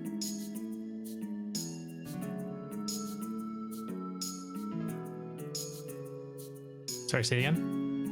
I'm attacking Diao-chan with Frostborn Paladin. So that's right. 3. And then I will end my turn. Maybe I'll play my wife's deck afterwards, so it's a little bit faster. I hate to break it to you, but I do have to go to bed after this game. Okay, no worries. Yeah, we can. I gotta be up at like 5 a.m. So it's already pretty late. We can wrap things up. Okay. But I do want to play again sometime. I will build a deck for next time. see. Search. Sure, I'm running out of my material deck. I am having a lot of fun playing this right now. I'm running out of my material deck. This deck is so slow. Remove that many damage counters from your chin. Yeah, I'm gonna go ahead and banish that and heal 3. Well, this is from your memory deck. Okay, I was like, well, I can respond. No, I can't. No, I mean, you could respond, but... So, can you counter, for example, like the things from your material deck? It depends on what the effect is.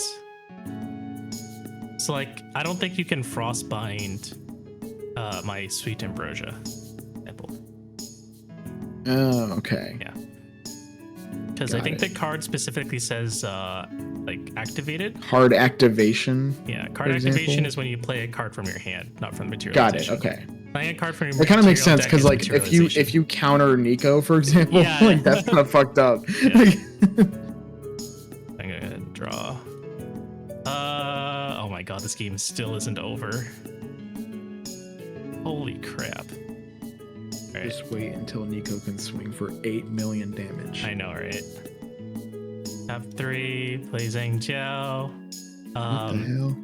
On enter, depending on the amount of cards in your memory, if I have 0 cards in my memory, I can draw 2 cards. I have 0 cards already. This is the game. Sir, absolutely not. I'm gonna title lock that. What is this? Unless I pay 2, right? Yeah. All right, I'll just pay 2. That sucks. Anyways, keep going. Thanks. Alright, I'm gonna go ahead and draw 2. Anyways, oh my continue. god, this game still isn't over. How? I haven't top decked my win con. Is there only like one of them in the deck? No, there's 12. 12. Oh my god. How many have I spent so far? Also, that card is super cute. I love it. Yeah. Zhang Qiao. Yeah. Unique ally. So is that like a legendary creature in Magic?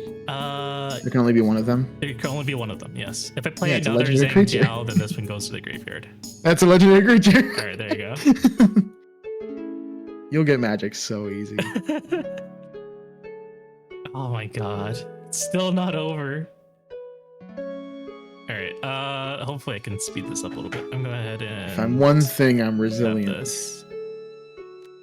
Dissonant Fractal, Glimpse If I'm 4. 2 things, I'm silly. 2, 3, 4. Okay. Damn, he's reloading his whole hand. Got 13 cards in my banished. That's crazy. 2 of them are from Frostborn Paladins that have immediately died. Thankfully. No, it's only 1 buff counter. Okay. Oh shit, you can swim with Zhang Qiao. Yeah, for 1. I'm at 18, brother. All right, swing for 1. So I got 6 useful. health. One more of those useful. refracting missiles, I'm fucked. God damn. All right. All right, I have my turn. Okay. We'll wake up. Materialize. Material girl. I think I'm gonna skip it because my win con's in my favorite zone. Oh, you can now, put them back face down, technically. Well, I don't like that. I want to know that they're there, so I don't do that. Okay, so this is imbued. I will put the top card of my deck into my graveyard. What in the hell is that? Rippleback Terrapin. Yeah, but I can't banish a thing. It costs 4. Oh my goodness. Let's see. You may banish a card with floating memory from your graveyard. If you do, put a buff counter on. This Rippleback. little fucker. What? Nothing. I got another card I don't like to have. Oh, okay. Is it another cow or something? It's another fucking cow. I got another cow. I got 3 cows. I can't do anything with the cows. Rippleback Terrapin synergizes with Nico because he's another way you can banish things. Yeah. Banish things and get flash counters. He's a 1/4 too. Yeah. And draw credit. It's not too bad. Oh, but if you banish on enter, then he becomes a 2/5. Really beefy. So he's like turtle. he's a more defensive Frostborn Paladin. Exactly. Yeah. But if you have these little fractals, it's not as bad. Okay. I guess I'm gonna start. Oh my god. Okay. So if you want a tip, actually, never mind. You couldn't do it this turn. Yeah, because I have backup charger. Yeah. So the best times to activate backup charger is just before your recollection phase, because when you pay the 3 to put into your memory, it then banish backup charger and draw a card. You immediately get it back. You immediately get it back. Yes. And same thing for. I think I only had one card in hand anyway, so I couldn't do it. But same thing applies to a Portentous Tengu. I guess I could have technically done it by tapping my fractals. But I think I'm gonna do something else in my turn anyways.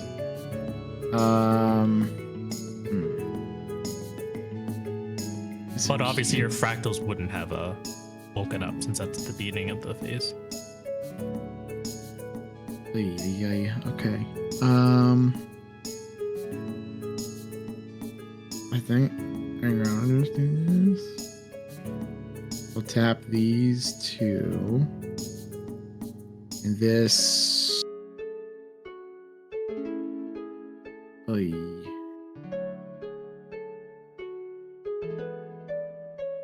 Okay. Yeah, we'll do this one and this one. We'll play the Wave Rider Protector. No, you won't. We won't play the Wave Rider Protector. Glimmering Refusal. You have to pay 8. I wish, I want to keep it around though. Banish the card. Oh my god. Okay. Well, I want to keep up a thing because you have Zhang Xiao, so I think I'll just pass with that. You're not gonna kill Zhang Jiao? No, because then I can kill it if you try to hit me with it. Oh yeah, because you have intercept. Yeah. Oh yeah, he was rested before, right? Because you did hit me. So yeah, I was rested. Okay. Fair.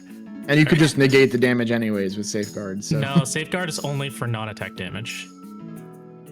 So like spell damage. Safeguard's only for spell damage. Okay. Do I even have? You couldn't block with it anyways, so. Well, I guess I can target specifically Zhang Xiao, right? What do you mean? With Frostborn? Frostborn? Yeah, you could target specifically Zhang Xiao. Even if it's tapped? Yeah. Oh well, I'm just gonna do that then. Yeah. Good then. See ya, Axel. See ya, Axel. Have a good night. Thanks for hanging out. Attack the Lululemon sales lady. What's that? He said he's teaching my son how to close the door on solicitors. So far, he has attacked the Lululemon sales lady in Cutco. What are Lululemon salespeople going door to door? Aren't they like a luxury brand? Yeah, I'm surprised at that too. Right? Alright. The Lululemon. Nullifying mirror. I don't even know if this thing's useful. What the hell is that? It makes it so Cards that and targets normal. it basically prevents you from imbuing. I was gonna say, yeah, I can't imbue with that then. Yeah. Theodore, we have the prophecy has foretold of your coming. Well done. we're teaching Melton how to play Grand Archive. We're both playing. Well, by not letting me play the game. Not letting you play the game. Yes, I'm playing a stinky control deck. Melon's playing a mill deck, and he hasn't been able to play anything. Every time I go, something goes, "No, the opponent does." Like, yes. Okay. That is correct. I have the fucking cows that have a different type of floating memory than the one I need. I think it probably is best to So I guess you mentioned specifically that you preferred a self mill deck, right? Versus I do, enemy yes. mill deck. My current favorite Magic deck is a self mill deck. So the deck that my friend recommended, the Gembu Guoja deck, is probably more up your alley then. When you said mill deck, I wasn't sure the difference between. Well, here's the thing. In Magic, people hate playing against mill because in Magic it's a lot more devastating because it's like, unless your deck is specifically built to use your graveyard, you kind of just get to not do the stuff that your deck does. Because like the thing with mill and Magic is like, you're not just milling like 1 or 2 cards. Your deck has 100 cards in it. And the way that mill decks win in Magic is they deck you out. They get 100 cards in your graveyard, you die. Jesus Christ. So, because if you draw a card with no cards in your library, you just lose the game. Right. So their option is to they make you mill 99 cards and then kill you. So they're not milling you for 1 or 2. They're trying to mill you for like 20, 30, 50 cards at a time. Yes. And then it's like, if they hit you with one of those, like I mill you for 10, 15 cards. It's like, cool. All the cool, fun cards I just put in my deck, you just put them in my graveyard. So it's like, and if I'm playing a blue, red, stuff with no graveyard recursion, that's just stuff I don't have access to anymore. I see. So like 9 times out of 10, people hate playing against mill that are milling them. But self mill is fun because it's like, I get to do that to myself and then use that resource. Yes. Like my deck that I run that's a self mill deck is like, every time my commander creature attacks, I mill myself, and then I return all enchantment and legendary type cards to my hand from those milled cards. And if I don't return any, I get my commander gets stronger. So it's like I kind of get to like choose, and then everything else in my deck is based around how many cards I have in my graveyard or what kind of cards I have in my graveyard. So it's like the graveyard is like a second hand, I see, which I really love that kind of mechanic in Magic. Yeah. And it's just a super fun deck. My Corrin deck in Cypher was actually like that too, because I could summon I could summon units from my graveyard. So even if you like board wipe, it's just like, haha, very funny. It's coming back. Yeah, that's always the most fun. I have a card in the mill deck in Magic that when it enters the battlefield, it puts an opponent's life total to 20. Oh. And I was playing it last week against a guy that had a deck that gained him like minimum 4 life every turn. He got up to like 170 something life, and then I cut him down to 20. I was like, oh, that felt really good. And then he just killed me, and I was like, yeah, that's fair. I'm gonna refracting missile Nico for 9 damage. Nah, that'll do it. I think. Yeah, no, I can't do anything about that. I had another one of these. One of those in my hand. I was like, I'm gonna do a whopping 3 damage, and then you're gonna block it with safeguard. Oh yeah, you're right. I could block it with safeguard. Yep. Fractal meta deck for the learning. That's crazy work. I mean, this is the only deck that I had built. It's also not. It's also good learning because it like teaches me the difference between like other stuff. Yeah, it's kind of. I wanted to expose Melon to what is basically a control spell deck. Since there's like no minions in this deck except for Frostform Paladin and the Awakened Deacon. But neither of them are meant for attacking necessarily. They're meant to divert damage away from Diao Chen. But it's also not like the champion deck list. This is a list I made myself based off of the physical cards that I own, so that I could get practice when I'm playing it. This is not like this isn't like, oh, I have a playset of Zhang Jiaos. I have 2 Zhang Jiaos, right? Whereas like obviously you want 4 because that's like 4 Pot of Greeds in a Fractal deck. I have no copies of Fractal of Rain. I wish I did. But that card is like 20 like in now. actual like your physical collection. This is an uncommon card, meaning it's like 1 step above a common, and it used to cost like 30 cents each. Now it is $20 because the champion used this card.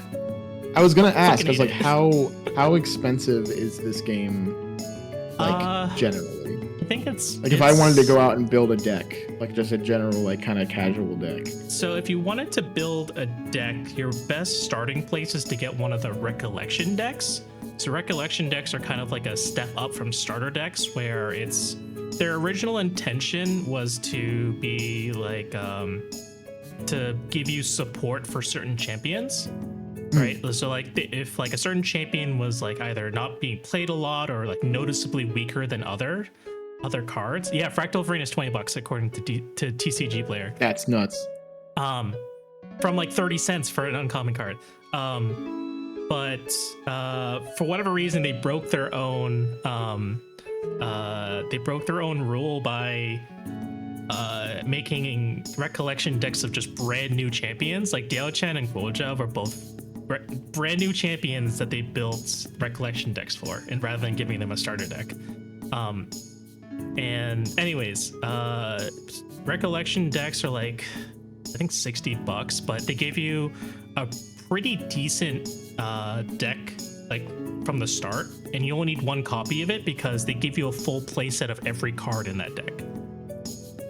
Okay. Whereas like, you know, starter decks, you know, they might have like 1 or 2 copies of a card, but if you want a full playset, you have to buy multiple copies of it, and even then starter decks aren't that good anyways, so you already have to supplement it with like booster packs and whatever, or singles. Recollection decks are pretty much things you can play right out of the box. Nice. Off-meta decks can range from 100 to 300, mostly because of material deck cards. Things like Backup Charger and GCR cost quite a bit. I think GCR is maybe like somewhere between $30 and $50, whereas Backup Charger I think is $80 now, the one that you have. Any cards that give you card advantage is very valuable in Grand Archive. There's not a lot of champions, are there? I'm looking at like the shout page, and like I all I did was type in like just like champions, and there's like 2 pages. Yeah, I mean it's a pretty new game. It's only been out for a couple of years. Oh, that's fair. Okay. And they release like 4 champions every set or so.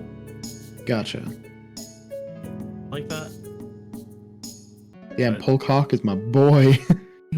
That's a unit right there. Oh yeah, I don't think anyone plays that card anymore. That champion. That's the Ranger, right? Yes, I think so. Yeah. Yeah, it is rough. So I'm hoping that they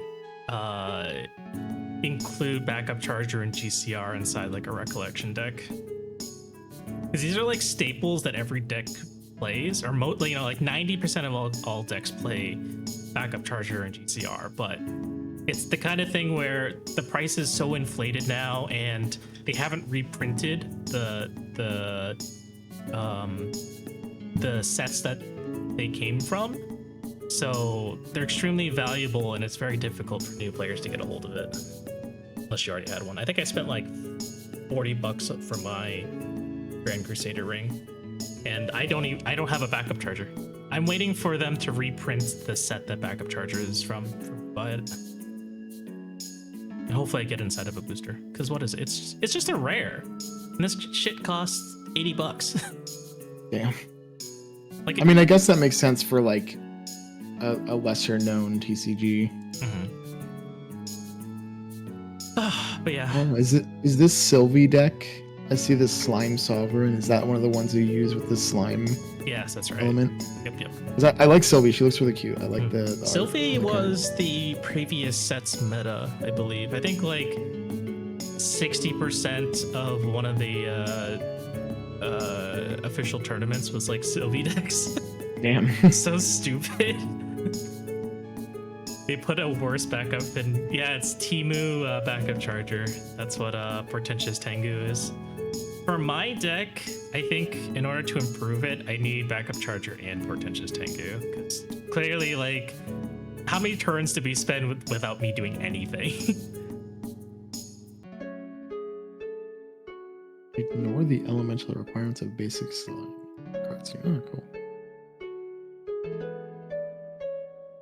I also don't even go into level 2 Diao-Chan all that often. This champion can't level up. Interesting. The nameless champion.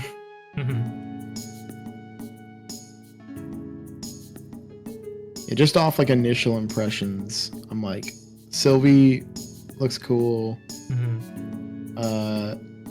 I like the look of Diana. Diana is getting a new champion card in the next set. Should be Like a level 3. It's a good question. I'm not sure if it's only the level. Oh no, she has a level 3. She has a level 3, yes, but I think she's turning into like a mage astral. She has 2 level 3s. Hold on. Yes, she does. Most champions have 2 level 3. Oh yeah, there's a Sylvie level 3 as well, 2 of them. Bro, I have to sell Sylvie my loves that. Oh, that's CSR so cute. just to get some staples worth $300. I have an Arizona CSR that I haven't gotten around to selling. That card is worth $1,200. My very first starter deck was an Arizona starter deck that cost me $15, and I pulled a $1,200 card from it. It's a signed CSR Arizona. What is a CSR? CSR stands for Collector's Super Rare. It just means that it is the signed version of a SR. Gotcha. There's also a CUR, which is a signed $1,200 is crazy though. Oh yeah. Oh, it is still a Ranger with Astra. Okay. Okay. Like the best Magic cards and Magic packs are like 400 at most. I think. I think like the most expensive ones in recent history were the Bloomborough like special cards, if I remember correctly. I am curious, Melon. So it's I've only played like anime TCG, right? So there's an inherent value with waifu cards because they look good. Yes. In Magic, is the value of a card entirely in the effect, or in the appearance well, there's as well? there's two things, right? Because like, first of all, there are anime cards in Magic, Okay. which are typically quite expensive. Okay. Because the waifu effect. And there's kind of two things, right? Because like generally, like the mythics and like the higher level rarities have better effects on them, obviously. And those like mythics and rares typically have multiple printings in a set. So like for example, like the Final Fantasy set, right? There is like Final Fantasy, there's Final Fantasy Commander, and then there's Final Fantasy Through the Ages, and those are like different subsets within the Final Fantasy set. And each one of those will have its own separate printings for each card. So like there's a Y'shtola that's like a regular Y'shtola, and then there's a like expanded art Y'shtola.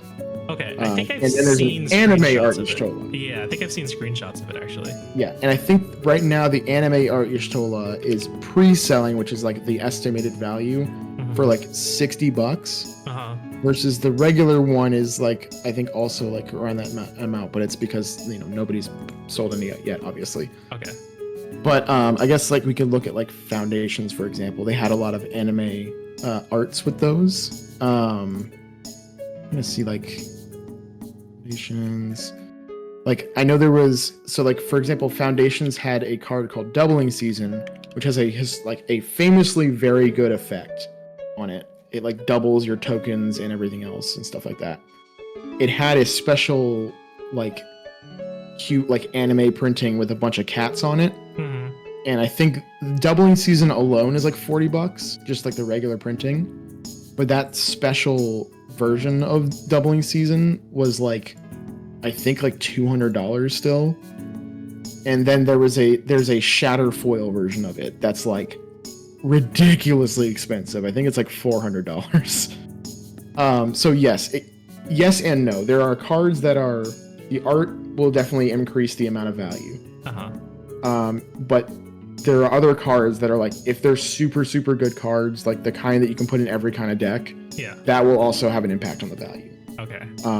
Specifically, they did a thing recently where they they changed the way that decks are ranked power-wise based on these things called game changer cards. And those are like special cards that are like, these are historically like really, really powerful cards that like every deck wants, no matter what kind of deck you're playing. For example, like Rhystic Study is like one of these big blue cards. It's like it's notorious for being like crazy good.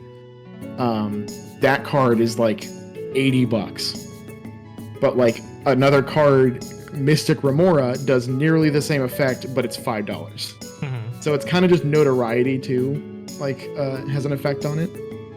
And that's kind of the fun part of like building Magic decks these days is like, okay, I want Rhystic Study in this deck, but what can I put in that's like Rhystic Study that doesn't cost $80? Yeah, that's what I'm trying to do with my deck too, where like I don't like just deck listing championship decks, right, and just buying all the cards for it. I like the idea of this deck that I'm playing here, but it's it's still missing like $300 worth of cards that I'm just not interested in dropping. Right. Especially when like I have so few people to play with in person, right? Yeah, and then you don't want to build a deck that's just going to crush everybody every time you play, right? It's like you want to like, it's the same kind of thing I mentioned earlier, where it's like I want to build a deck that's good but fun to play against. Exactly. Yeah. And I think that's and that is what happened in the Seattle tournament that Theodore had mentioned earlier. That they call them ascents.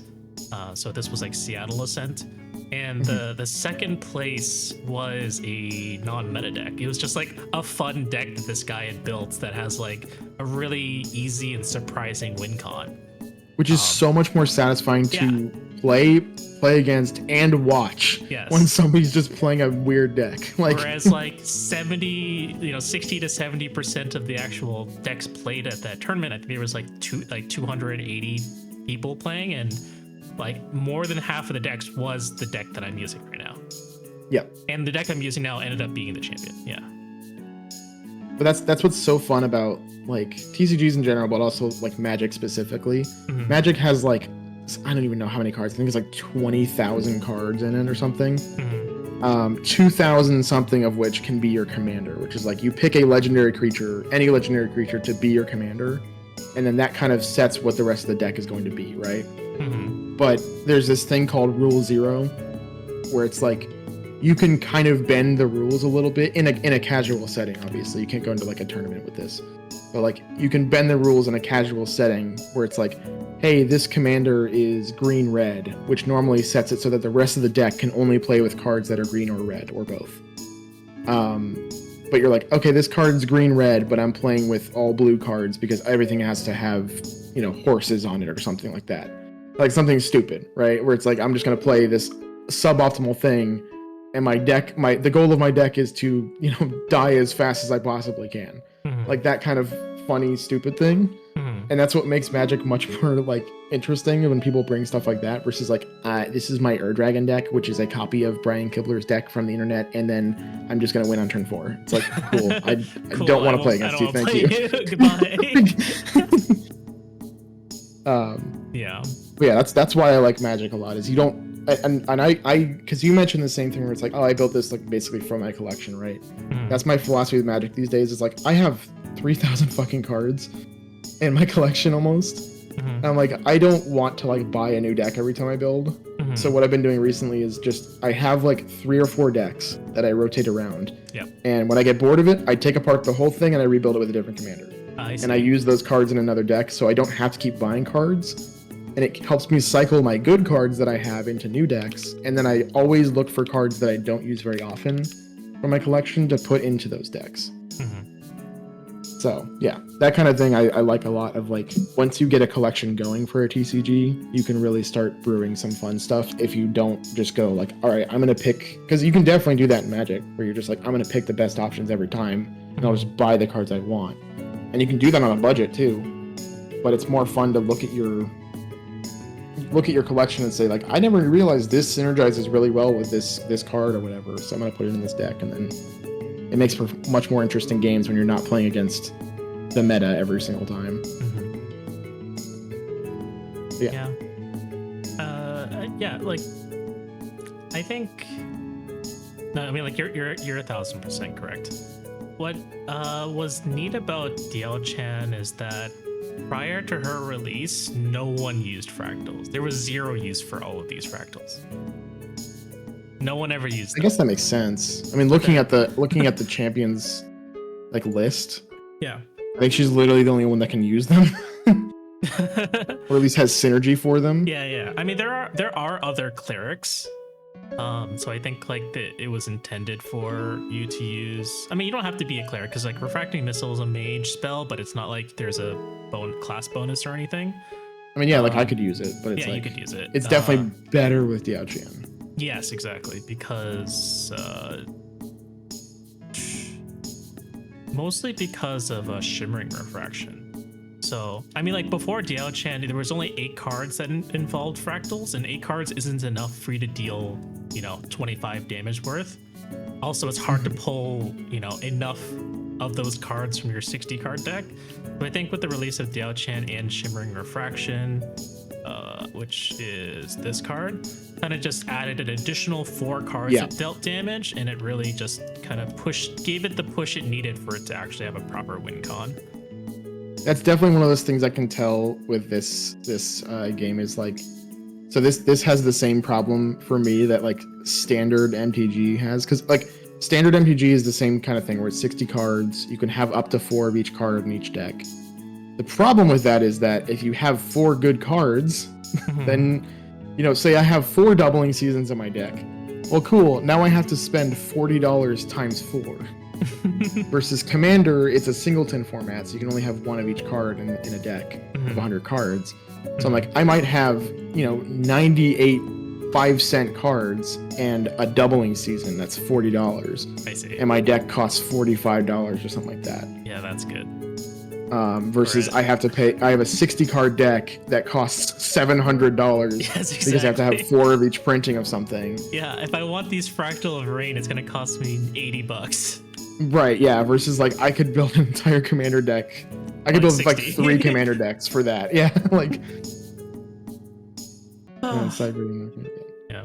But yeah, I definitely I'll look into this because I feel like I could build some fun stuff, possibly on a budget, but definitely if we're doing, obviously our only option would be virtual for now. Yeah, I mean, we can like test, build it out, and then we test it, and then you can see what cards you actually like before you buy it. Right. Yeah, because like I have like a Flesh and Blood deck, but I'm not planning on like upgrading it or anything, just because I'm like, I play it with a coworker like once every few months. But this would be cool. It's like, hey, if we ever happen to go to like an event together, it's like we could play Grand Archive, like we're just chilling. Yeah. And it'd be kind of one of those things where I'm like, this is just on my shelf until I use it, which is cool.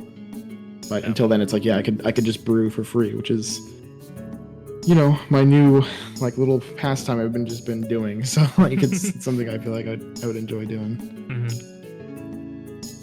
But yeah, I think it's about time for me to hit the hay. Yeah. So I appreciate you teaching me. Thank you so much. Thanks I'm definitely down to keep playing. I'll brew something soon and then we can play again. Sure. I'll probably do a Sylvie deck, not gonna lie. That's fine. Slimes have kind of fallen out, but still perfectly fine to play. That only makes it better for me. Yeah. I always love playing the underplayed things because it's just, I'm like, meta is boring for me. I like to play things that I'm like, I have a 5% chance of winning with this, and when I do, it's gonna feel awesome. Yeah. Literally, like my self-mill deck in Magic, I haven't won with it once, but I have a blast every time because usually I die to something stupid. Like I have this card called the Speed Demon. That's like, it's a demon on a race car, and it deals damage to you and you draw cards. And I died twice to it. It doesn't stop doing damage to you. It just keeps going, and I'm like, this is just the funniest thing because I could just. Like, I think the last time I died to it, somebody returned it from my graveyard to my field to kill me with it. Like, that's awesome. Mia's deck is a little bit like that. She does a lot of self damage in hopes that she can do more damage to the opponent.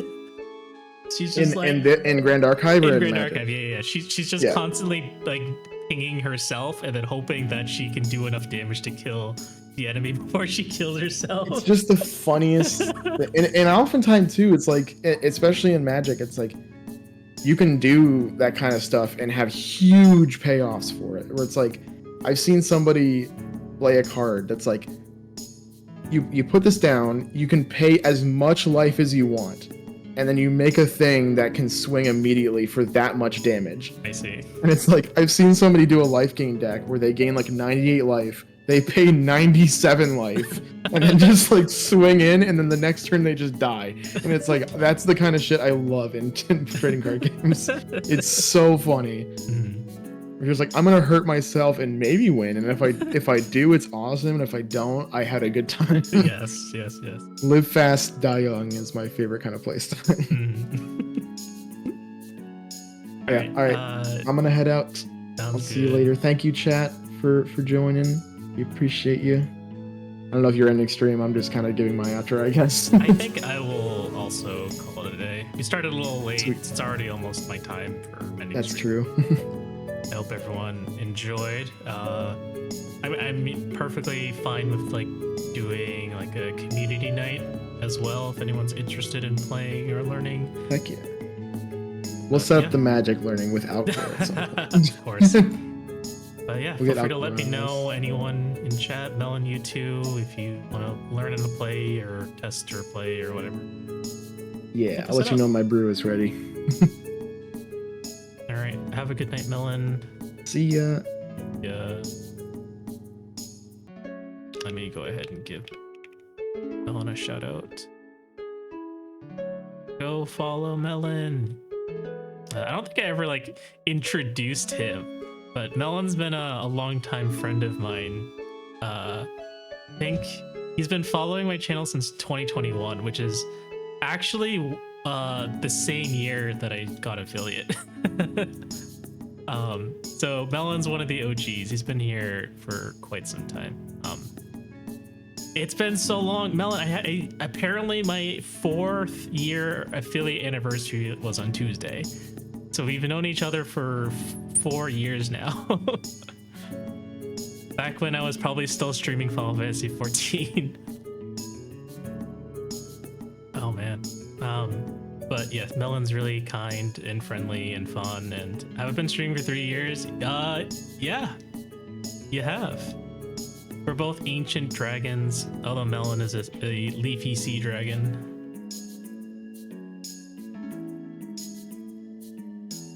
But yes, go and follow Melon. We're gonna go find someone to raid now. But yeah, like I said, feel free to reach out if you guys are interested in playing or wanting to learn how to play the game. Stream sometime soon, I think. No, take your time. Always funny to be like, wow, it's been that long. Seriously. You've been doing this for a while. Let's see, there's a lot of people streaming. Who did we raid into last time? I think we raided into Aura last time, right? You will love to play some? Nice. Do you have the tabletop sim mod, Theodore? Excellent. If you haven't already, there's a link to my Discord. You don't have to join it, no pressure. You can also reach out to me on like Blue Sky or something, or in chat. Whatever you feel like if you want to get in touch. Even though I was teaching Melon how to play, I am still a very new player. I started like a couple months before Mortal Ambition came out, and I haven't got a whole lot of experience playing. I'm pretty sure you guys could see some of the rookie mistakes you've made if you're familiar with this game. Oh, they updated TTS Dev Abyssal Heaven. They did.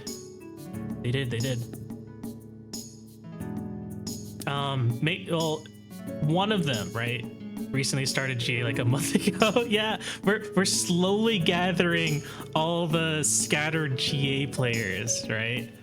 So I'm hoping to include more TCG streams onto my channel. Best way to learn is to teach. Yeah, because it's like testing my own knowledge to see if I remember the rules. We need to teach Krim. Do we really need to teach Krim another cardboard game? Although she doesn't play Pokemon, she just likes collecting it. But yeah, fair enough. We can. I'm sure she'd have a blast. GA is so much fun. I need all the friends for it. I'm glad we're able to pull in a couple of people though. Before it was just like the only people I knew who played this game was myself, my wife, and like one other friend. Massmoon was also at Seattle Ascent. Learning Wind Tristan. My wife played Water Tristan. Wind Tristan's pretty popular, although she's been less popular in the tournaments lately, but I think some people still like to play Wind Tristan. I almost have the deck complete, I just need Sadi. Sadi was tough for us to get. We ended up having to buy... How many copies of Sadi do we have? 3? We have 4 copies of Sadi and it costs like 20 or 30 bucks.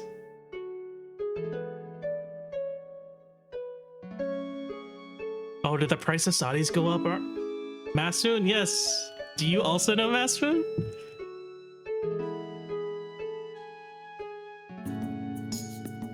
Masoon and I are also friends.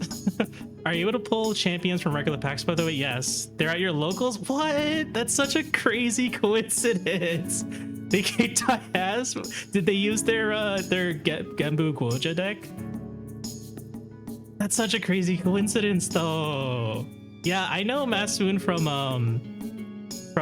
oh, thank you for the lurk, RA.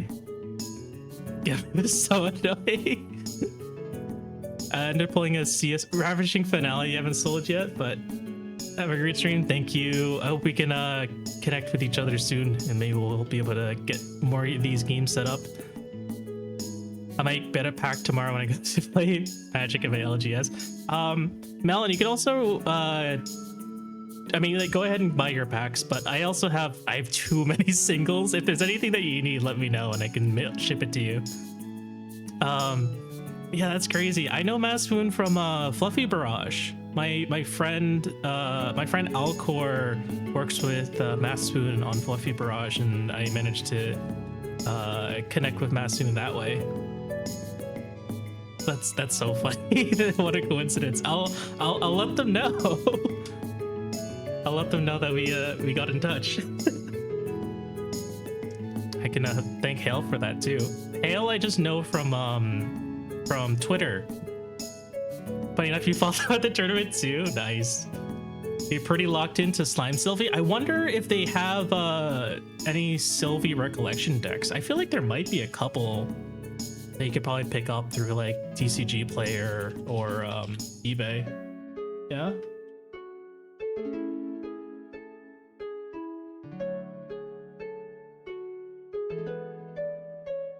Pretty locked into Slime Sylvie, yeah.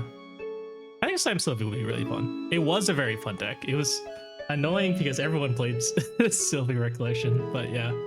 Oh, they're making a new Sylvie Recollection? Life Edition? Oh, they're making a new Sylvie Recollection deck. It's called the Life Edition. Light Edition. You might be able to pick that one up, Melon. It also doesn't have the banned ones. Yeah. They removed the banned cards from it, obviously. No more gray slime. No more baby grays.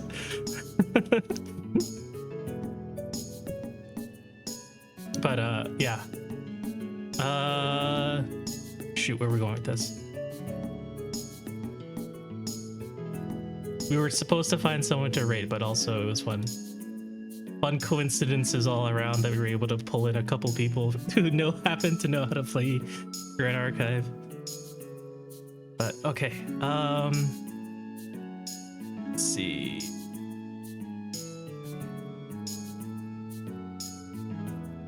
Small world. I know, right? Oh, I was talking about how I met people, right? I know Hale from Twitter.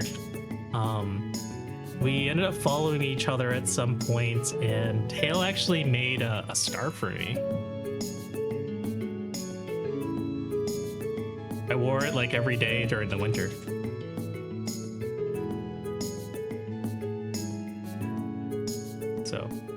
So funny seeing how everyone happens to know each other for all this.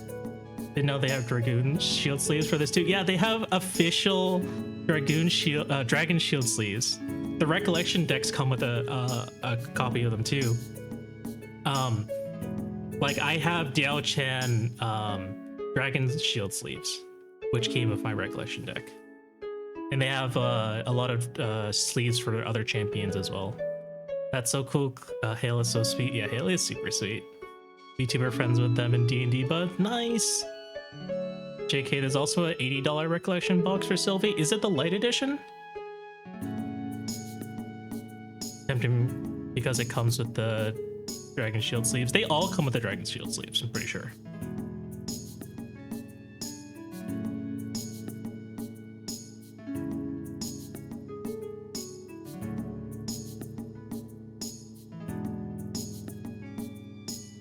Sylvie Recollection, Slime Sovereign. Is Slime Sovereign the old one? I think so, right? Slime Sovereign's the old one? No, Slime Sovereign's the new one, right?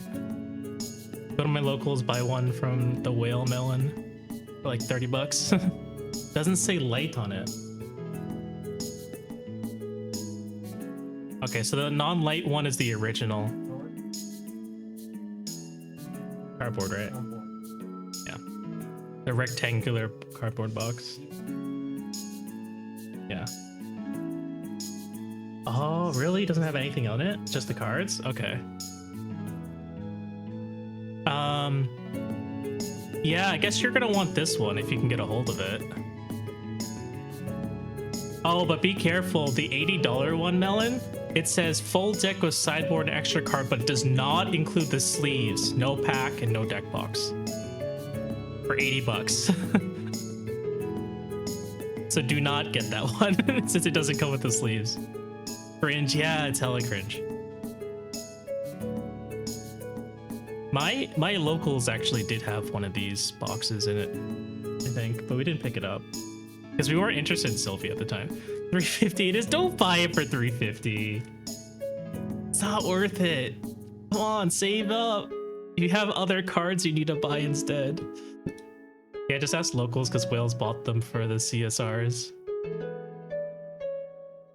Yeah, so like these people who are just selling the cards, right? They bought the boxes, opened it up, found out that it doesn't have the CSRs in it, so they're just repackaging it and trying to sell it off the individual cards. You might be able to find it on Merlin's Marketplace. Which is so Merlin's Marketplace is the Discord server where a bunch of people who play Grand Archive post like their own sales, which is so you're not going through like a middleman, right? Through a TCG player. It's probably where I should post my CSRs for sale as soon as I get around to it. But I can send you server invites to those.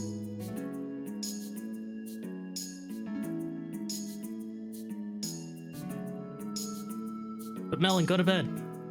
You said you have to wake up at 5. Get going. Yeah, please do. We'll forget by tomorrow. Stop looking at cardboard. Go to bed.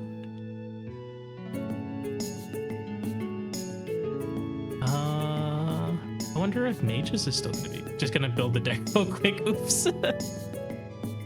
As the Mages has been streaming for 5 hours, so she's probably stopping soon.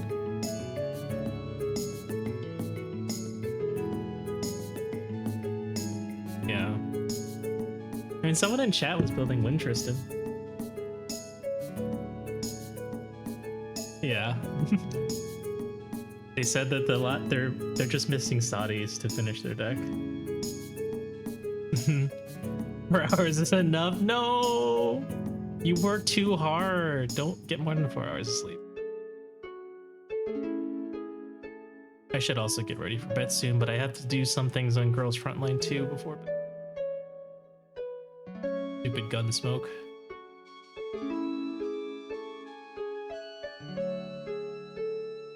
Why is it so hard to find someone to raid? it's like most people started streaming around the same time that I did. Posted the Sylvia on my personal Discord note to keep it in mind. Nice. And because everyone started around the same time as me, that means they're also ending around the same time as me. Let's see, Chi just started streaming. Spirit swapped lo-fi beats to match 3-2. That sounds pretty cozy. I know Virtue tends to go pretty late. Virtue, I already rated Virtue a couple last week. Let's see, is Vera still going on? Vera looks like she's watching the important announcement from Mume, or just finished watching the important announcement from Mume. Guess I'll figure out what that's about later. We might just go with Chi then. Alright, let's go ahead. Words are hard, Ave. Words are hard. What did I say?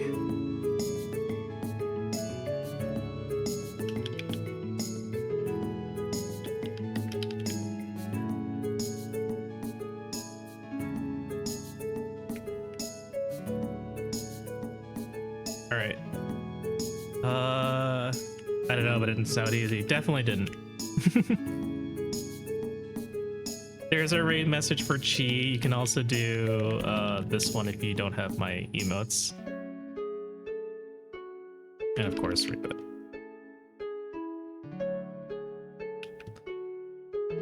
Alright, thanks for coming, everyone. We'll be back on... Today's Thursday. We'll be back on Saturday. We're going to be playing some more Monster Hunter Wilds. That will be open lobby, so you guys can join if you have the game. I'm also going to try... Melon, stop subscribing! Why are you subscribing? You're not supposed to subscribe. No one's supposed to be subscribed to this channel. But thank you. Also go to bed.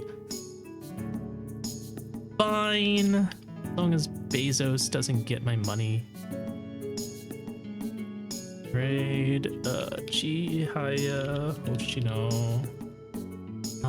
Thanks again for coming, everyone. Thanks again for all the new people in chat who were interested in Grand Archive or already play Grand Archive. It was super nice seeing you all and chatting about this game. Mel, and I hope you had a good time. We'll play again soon. And I'll see you guys on Saturday. Have a good night, everyone.